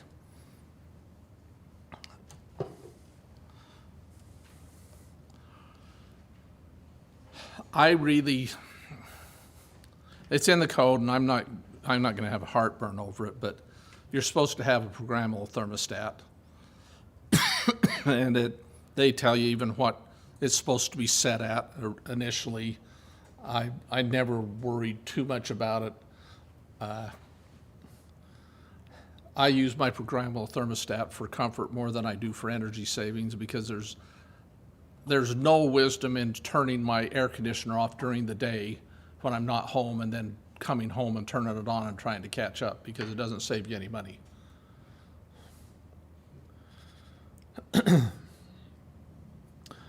Okay, well, I talked earlier about ducts, under slab ducts, and the 21 code actually tried to give us some clarification, and I think they kind of messed it up. But let me give you some background on it, and then you guys can make your decisions, and you can talk to your code officials and decide how you want to handle this. I've already talked about where I think the thermal envelope is and all that, and so I think we have some problems there, but there's a term that came into the 21 code, and it's TDE, thermal distribution efficiency. And what happened is a company, one of the companies that makes plastic ducts, I feel like I need to sneeze and then cough, and so excuse me while So one of the companies, and I think it might be Blue Ducts, there's a company that makes PVC duct that's acceptable to be used for underground duct systems. And they did a test where they ran 100 feet of their material out through the ground, buried in the ground, and then they took 100 feet of duct that was insulated to R8 and buried it in the ground. And then they did a test where they blew air at a certain temperature down both ducts. And then they showed that their plastic duct was equivalent to the insulated duct through this thermal distribution efficiency. What they're basically saying is we're not losing any more heat than the insulated duct. And they were saying, well, it's our plastic materials and all that stuff. I read a number of articles on it, and I talked with manufacturers and stuff on it. And the bottom line is a lot of our ground, what kind of materials are we burying our ducts in? We're burying them in sand and gravel and fill materials, right, that compacts by itself. We're not burying it in clay. Clay tends to suck the heat off a lot quicker. And we really don't understand fully the insulative effect of the air spaces in the gravel and the sand. I mean, isn't sand kind of an insulative material? If you were to fill a wall, a 10-inch wall with sand, you'd probably come up with, you could probably come up with some testing and come up with an equivalent R value for the sand. And so basically this thermal distribution efficiency has shown that we have a certain amount of insulated value just by burying it in products that have a certain amount of air space around it. How does fiberglass insulation work? Has air spaces, right? Well, it was deleted out of the code, and I thought it was a plus because you can use this plastic duct and not have to insulate it because it performs just as good as an insulated duct. Well, maybe we don't have a problem in our underground ducts that we think we do. And so I've never got really worked up about requiring insulated underground ducts. I know that I'm struggling to describe this, but I think buried in the ground, number one, we haven't even determined if it's outside the conditioned space or not. So maybe we'll get it right in the 24 code or in the 27 code, but it's definitely something that I welcome your input on it.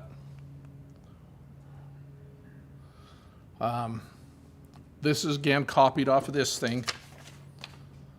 Notice that if it's a small duct, less than 3 inches in diameter, it can be R6, and that's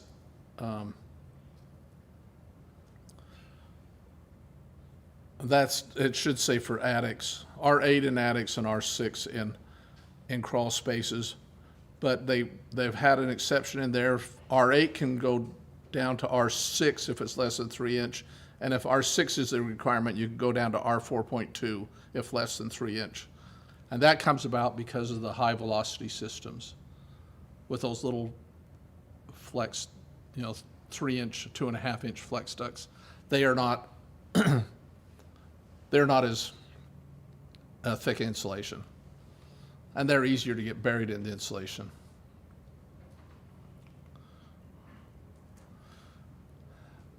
They deleted in the amendments ducts buried in ceiling insulation. I didn't think there was anything wrong with that or anything expensive about it. It just gave you an option, and the same thing with effective R value deeply buried ducts was also deleted. And I don't think I have a, yeah, here we go.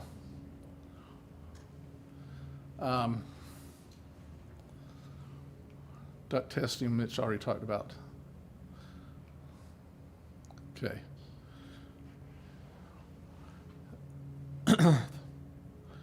this is something that I wanted to spend a little more time on. We talked about this earlier. And I mentioned how Washington County is requiring the ducts to be suspended above the ceiling. And I'd really like to get everybody to understand that there's not any wisdom in doing that. And the complaint is that when you have your duct buried in the insulation, if we have R49, for instance, from here to here, the concern is we don't have R49 from here to here. Now, what might we have? We're still going to have at least 13 underneath here, 13 to 15 underneath, and another 13 to 15 if you have another 3.5 on top. But what are we trying to do? We're trying to stop heat flow, right? What do we have here? Isn't that R8 and isn't that R8? Are we really losing that much insulation protection between inside the space and the attic? We're not. We really aren't. And then the temperature inside this duct is either cooled or heated, right? So they're thinking there's a problem when there isn't really a problem. Has anybody ever done a res check and tried to get a res check to pass by adding attic insulation? It's almost impossible, isn't it? A diminishing return, that's exactly it. R24 in an attic isn't bad. But we have higher requirements, 30 and 38 and 49 and even 60, right? But guess what you get when you go from 30 to 60? You're just reducing half what was already a small amount of heat loss. So I've had people call me up and say, you know, I got a res check that doesn't pass by 4%, and I put R100 in the attic and it doesn't make any difference. Well, the difference between R100 and R60 is just a small amount of heat. And so worrying about burying the ducts in insulation is really misguided. Install the ducts so that they don't extend above the typical height, and bury it in the insulation. And what's going to happen when you order an insulator, when you order insulation and you tell them, or they look at the plans and it's a 2,000 square foot attic and you want R38, what are they going to send out? They're going to send out enough bags to do R38 over 2,000 square feet, right? If you have a bunch of duct that's using up some of that volume, what's going to happen? The insulation's deeper, right?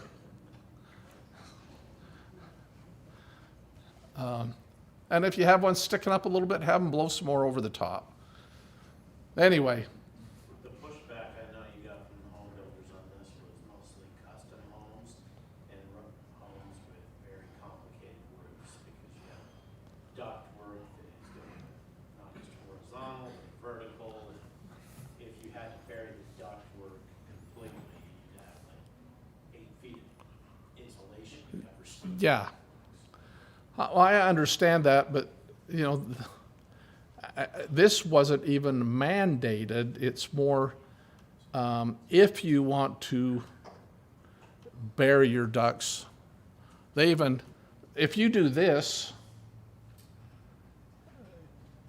and they added, I think they added, and I appreciate your comment, but I think it says something along the line that if you do this and you encapsulate it with closed cell foam, you can consider your duct inside the thermal envelope. Because what happens when you spray foam on it? Air seal. It's air sealed. You have a 100% airtight duct.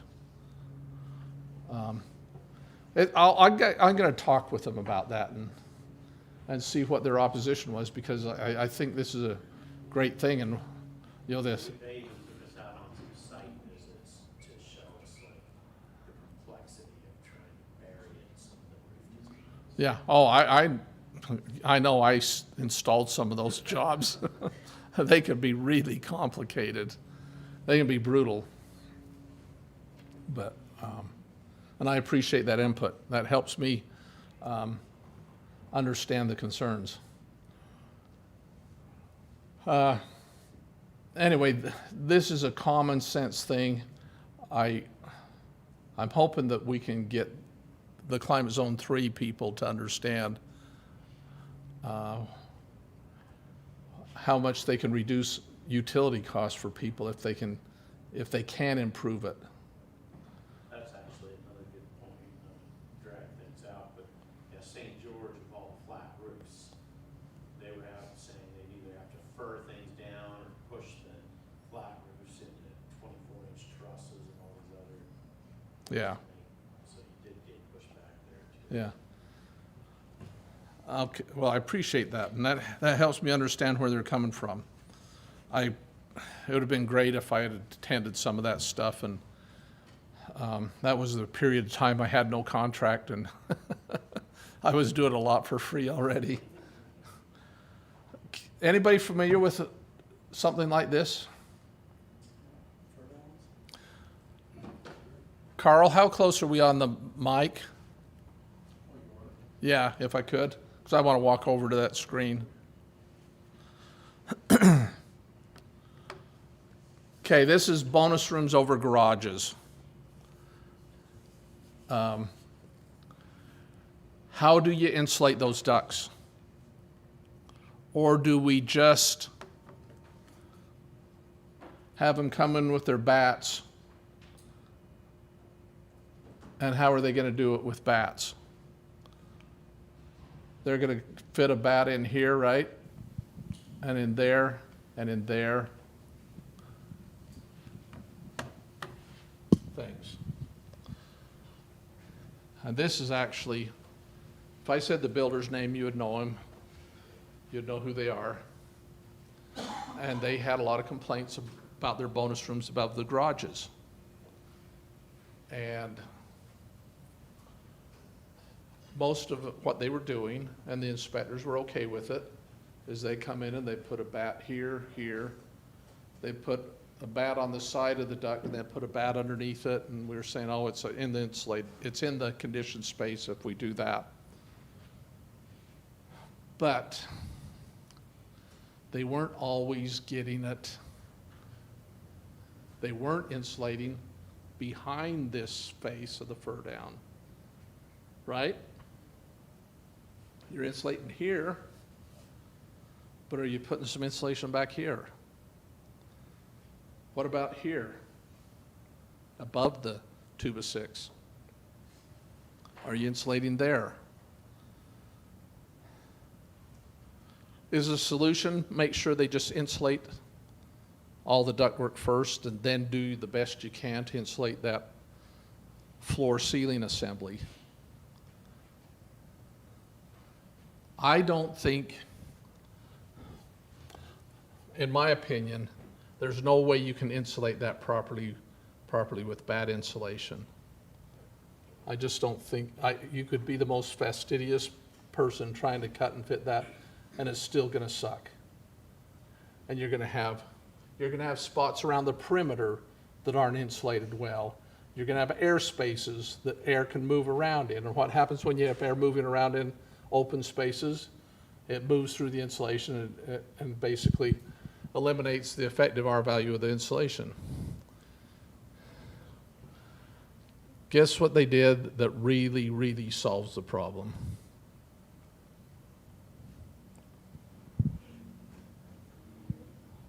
Does that look like maybe that's the only way you're going to insulate that effectively? Guess what? The complaints went away. The heating and cooling worked much better.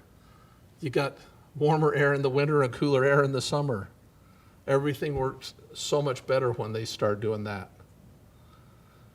No, I don't have stock in Bib's system. I just love the system. I think it's a great system, and this is a perfect example because you think about it, you're never going to effectively insulate that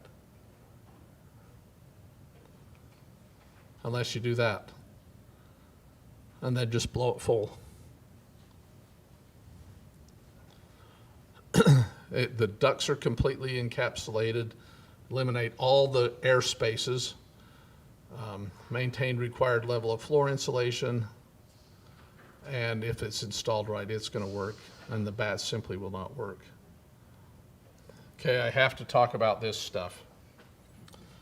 And I just went through a big discussion with my brother in San Jose because a guy wanted to come to his house and wrap all of his ducts with 1/4-inch bubble foil.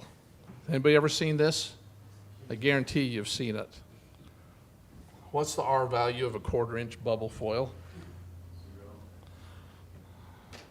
I don't know if it's 0. The airspace, you're probably getting an R1 out of it. What do you get out of 2 panes of glass? R1. Maybe R2 if it's got a coating on it. Actually, you get a little bit better than that because low E glass, 2 panes of glass with argon gas and low E coatings will give you R3. But bubble foil without an airspace only has the foil and the airs that's in the bubbles. And we have all these claims that 2 layers is R8. And guess what? That's complete BS. It is not R8. It's about R1 per inch. The FTC fined a whole bunch of companies who are making all these claims for reflective insulation, and they're claiming effective R values and all this other stuff. And it's never installed per the instructions. So if you take one of these products,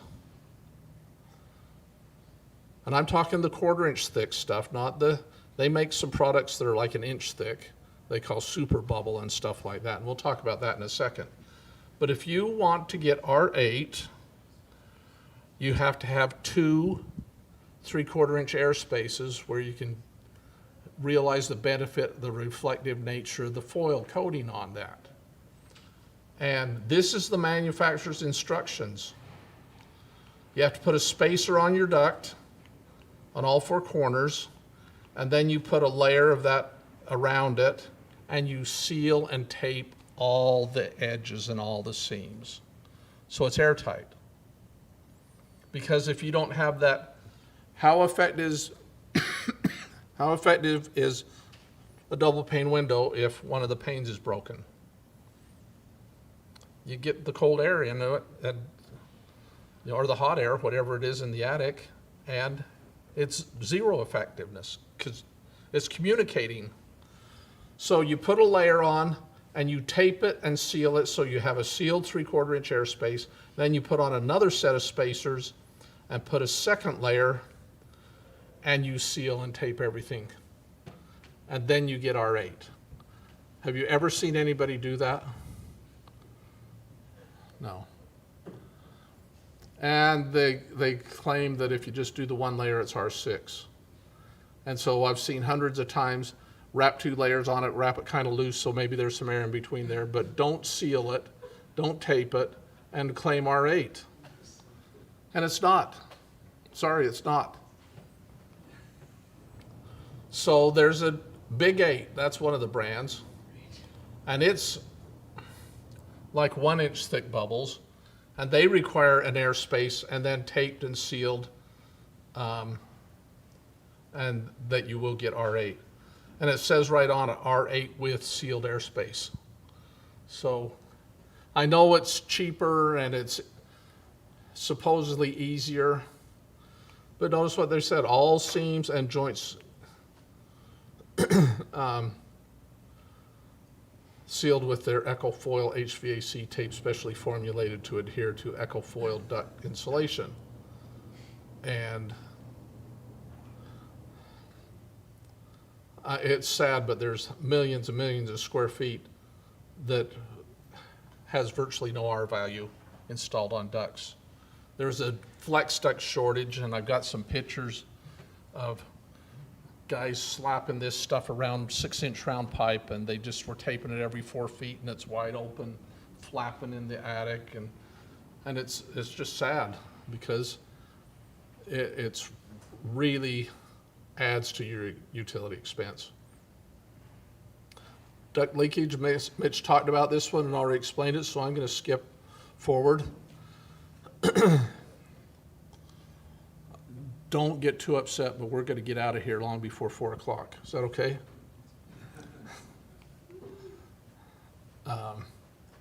We talked about building cavities, and the amendment is they shouldn't be used as plenums.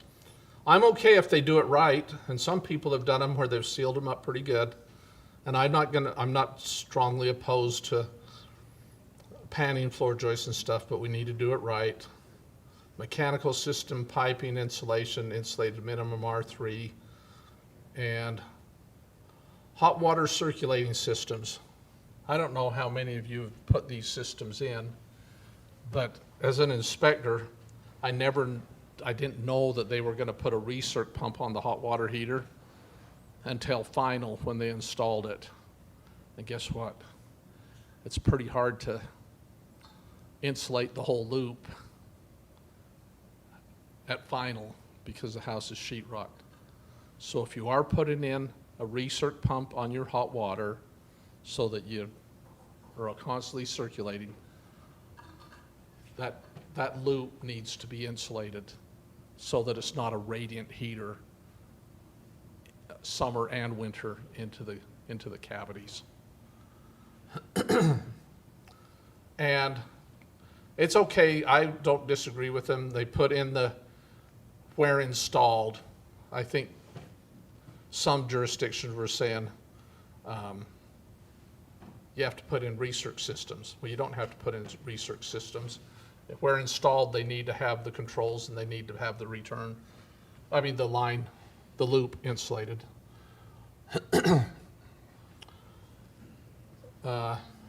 This is hot water pipe that's supposed to be insulated. And I don't think this is enforced all the time. 3/4 inch or larger is supposed to be insulated. Pipe serving more than one dwelling, pipe outside the conditioned space, pipe from water heater to a manifold. And I don't think we enforce that very well. Deleted by amendment is piping under floor slabs and buried piping. Why do you think that was amended and taken out? We're going to pick on our Washington County again because they build a lot of slab on grade and they run a lot of pipe from the furnace room under slab and then bring it up in various, at the bathrooms and at the kitchen. And they complained it's cost prohibitive to insulate that. When you hot water pipe does lose heat pretty quick into the ground, and so I kind of have a problem eliminating that one because Washington County already has a water problem, and if you have to run your tap for 30 seconds to a minute to get hot water, I think we're throwing a lot of water away trying to get it there. But that's what it is.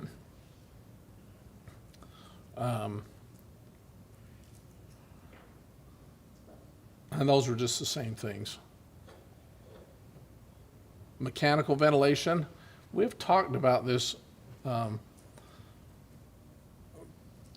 in detail pretty much. And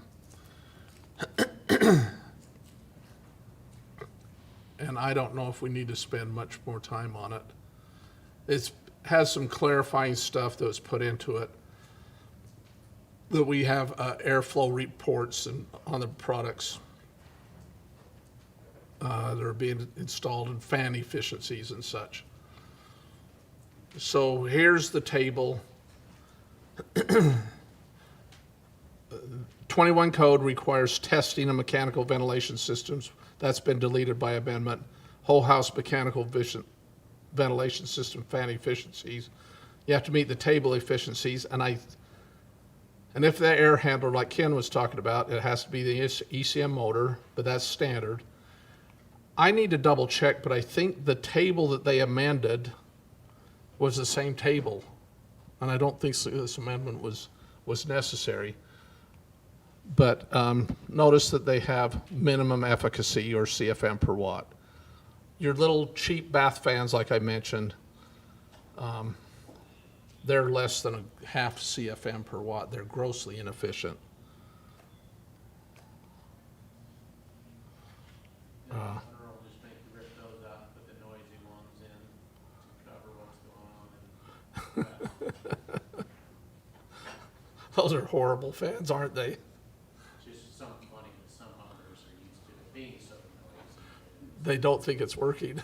Well, no, they liked it was noisy. Oh, Hiding under. it's sound control. Yeah, I understand where you're coming from. All mechanical ventilation system testing requirements were deleted by amendment. Hey, John. This is the one that Ross and I need to talk about a lot. And I've mentioned already how important I think designing your HVAC system is. And we do have some state amendments, and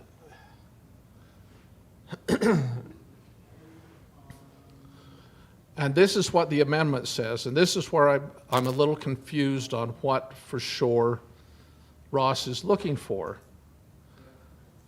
Equipment's, this is the amendment, equipment should be sized per ACCA Manual S based on load calculation per ACCA Manual J, ducts per ACCA Manual D, I left a D out, or other methodology, by individuals qualified by completing one or more of the following trainings. And ACCA training, and that recognized educational institute, a manufacturer, or other industry standard. And I don't care if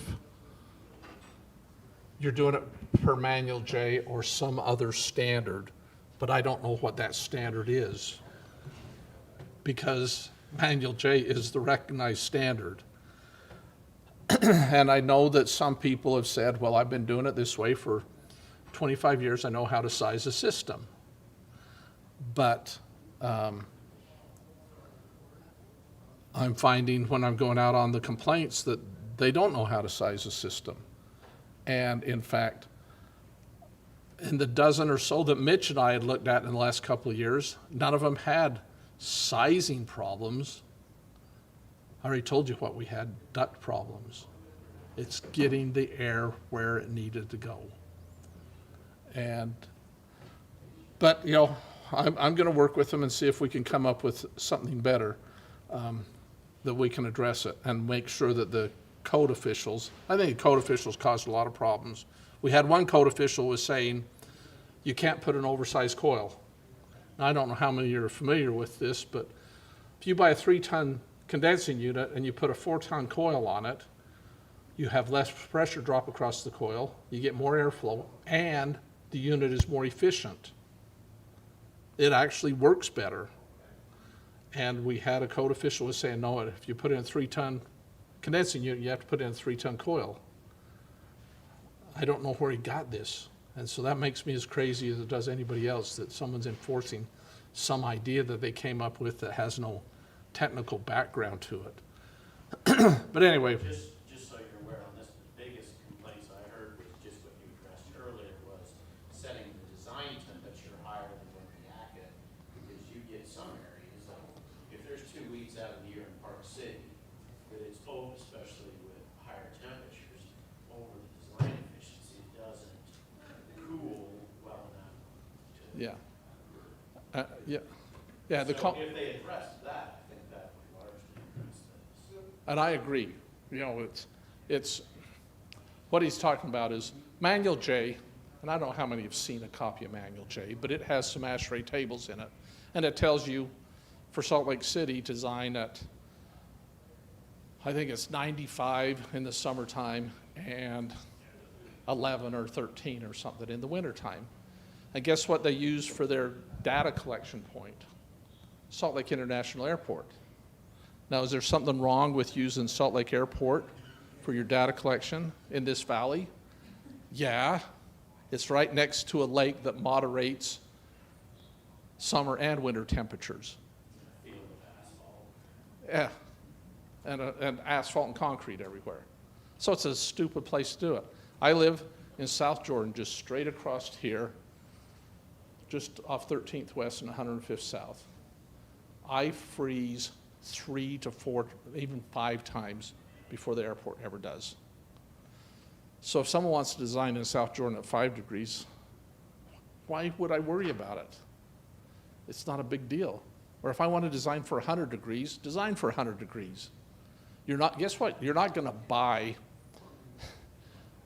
go work out a load and it comes out that my heating load is 37,800 BTUs.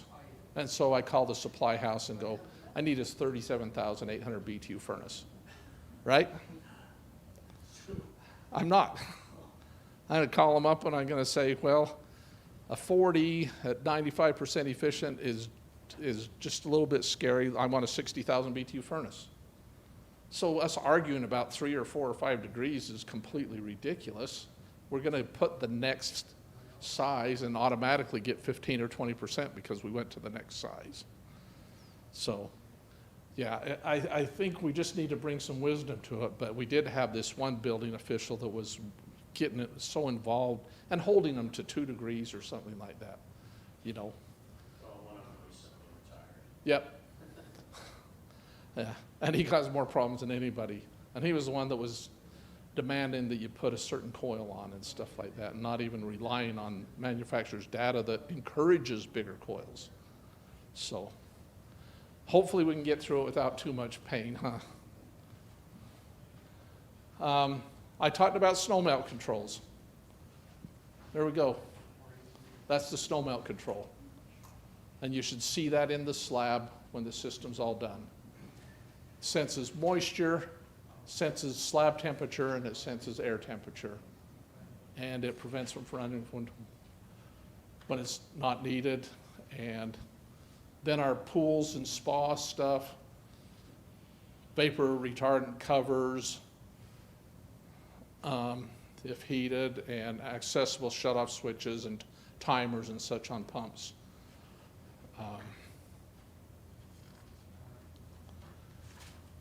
And we're just about done. And I imagine you guys talked about these, or was the decision made before you even saw this? For houses, they had exterior lighting controls, photo cells or astronomical timers, and interior lighting controls was occupancy sensors and all of those types of things. I think they were all deleted out. Lighting, now you have to have minimum 90% high efficacy lights. That's not a big deal. The code did say all, but they amended it to 90%. And yeah, this is all the stuff that was deleted with all the exterior lighting control requirements.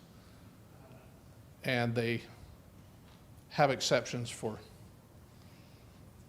lots of things like motion sensors and everything. I'll tell you, it's not in the code, but just one sec. I've got 3 little motion sensor lights on different sides of my house that are on photos, little teeny PV things. They work fantastic. I didn't have to run power to them.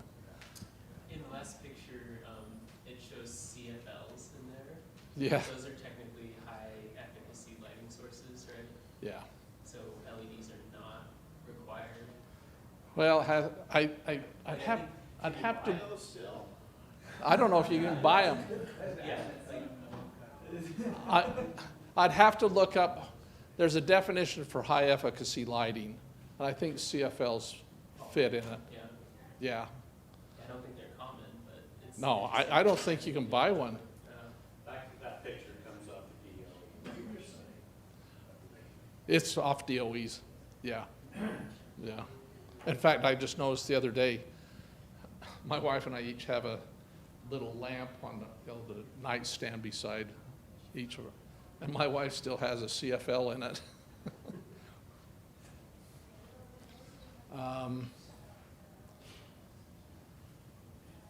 All this stuff's been deleted, all these controls, and I don't have a problem with that. Yeah, I don't think we need occupancy sensors in our bedrooms and everything. I know how to turn off my light, but I guess if I had kids at home still. In fact, I've got to tell you a story. This is great. My daughter, about 8 years ago, her and her husband bought an existing house, but it was only like 4 or 5 years old, and it was out in Harriman, and it had been an electrician's house. And he decided to move, and it had 96 can lights. There's can lights everywhere. Kids' bedrooms have 6 can lights. Everything's can lights. And I walked through it before they bought it, and I said, "You're going to want to get rid of." Everything had an incandescent light bulb in it. And I says, "Well, the guy that sold the house just put all these incandescent light bulbs in, because I guarantee you he had LEDs or something in these, because that's a lot of heat that you're putting into your house." And it's the funniest thing. So they had been in the house for, I think it was their second summer.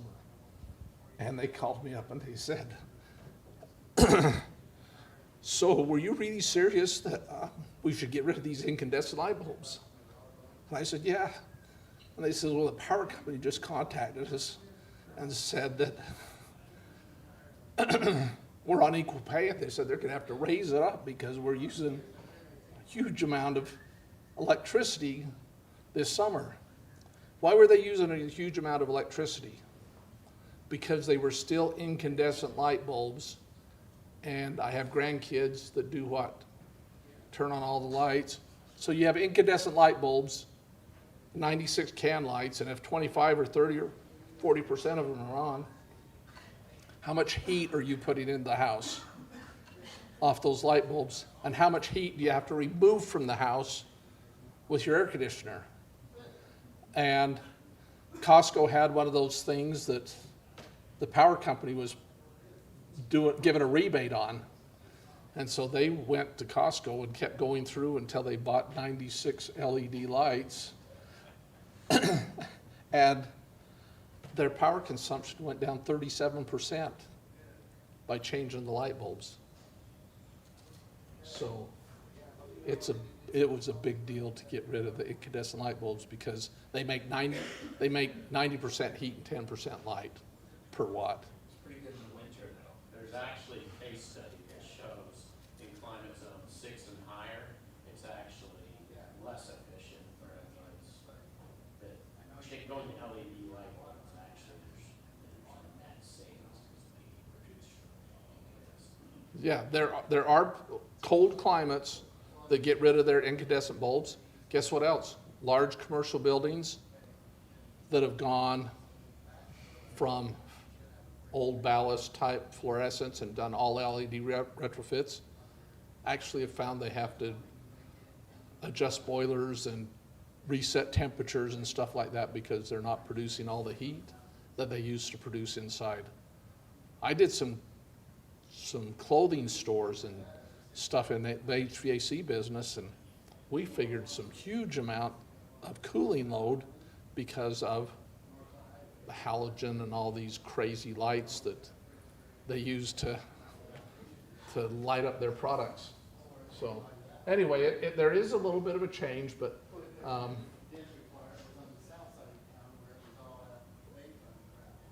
we don't need to read through all this stuff. It's all the exterior lighting controls that they have removed by, they've deleted by amendment. I will put a plug out there though for if you have outside lights that you want to have on, they make for $20-30 some really nice astronomical timers the Leviton and the manufacturers make, that you can program to come on half hour before sunset or a half hour after, and you literally just program, it asks you for your longitude and your latitude and everything, and it just, I have 2 of them on in my house, that they just automatically change when my lights turn on, when they turn off, and they're pretty slick. And they, daylight savings time, they adjust all that stuff, and it's, you just replace a switch with this little device and then save the instructions so you know how to program it when the power goes out. And of course, we talked about the energy rating index, or HERS rating. It has been, the scores have been amended, so you don't have to have, you know, you can have a higher score than the code allows. But it's still a great system.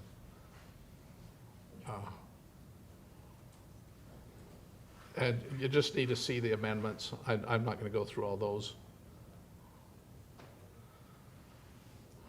The big thing, this talks about some of the stuff that we deleted. Those are without amendments. So that's what the code says, and if you go to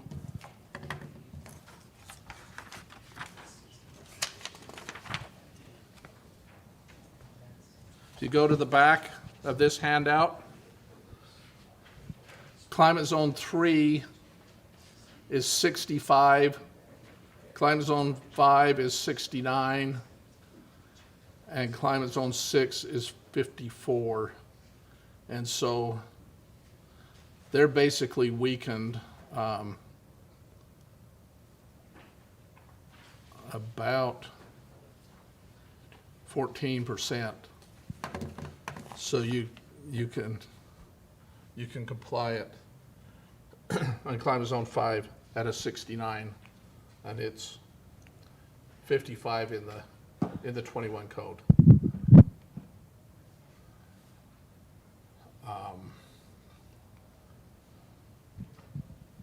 These are all deleted, so I'm not going to spend any more time on them. Sorry, but I think we've had enough fun. Any questions? Please feel free to reach out to me. There's my email address. We'll leave it up for a few minutes. I strongly recommend you send me a text or an email rather than calling, because if I'm doing something like this, I'm not going to be answering my phone. And if I'm out playing, I'm not going to answer my phone. I've already told some of you I went playing last month, and if you ever get a chance to go see the Rolling Stones, you need to do it. So I went to LA and saw them last month with my son. We had an incredible time. I've been talking about it, haven't I? Yeah. And Keith may be old, but the guy can still play. Let me tell you, Keith Richards still can play the guitar. Thanks, guys. Appreciate you, and we'll see you next time.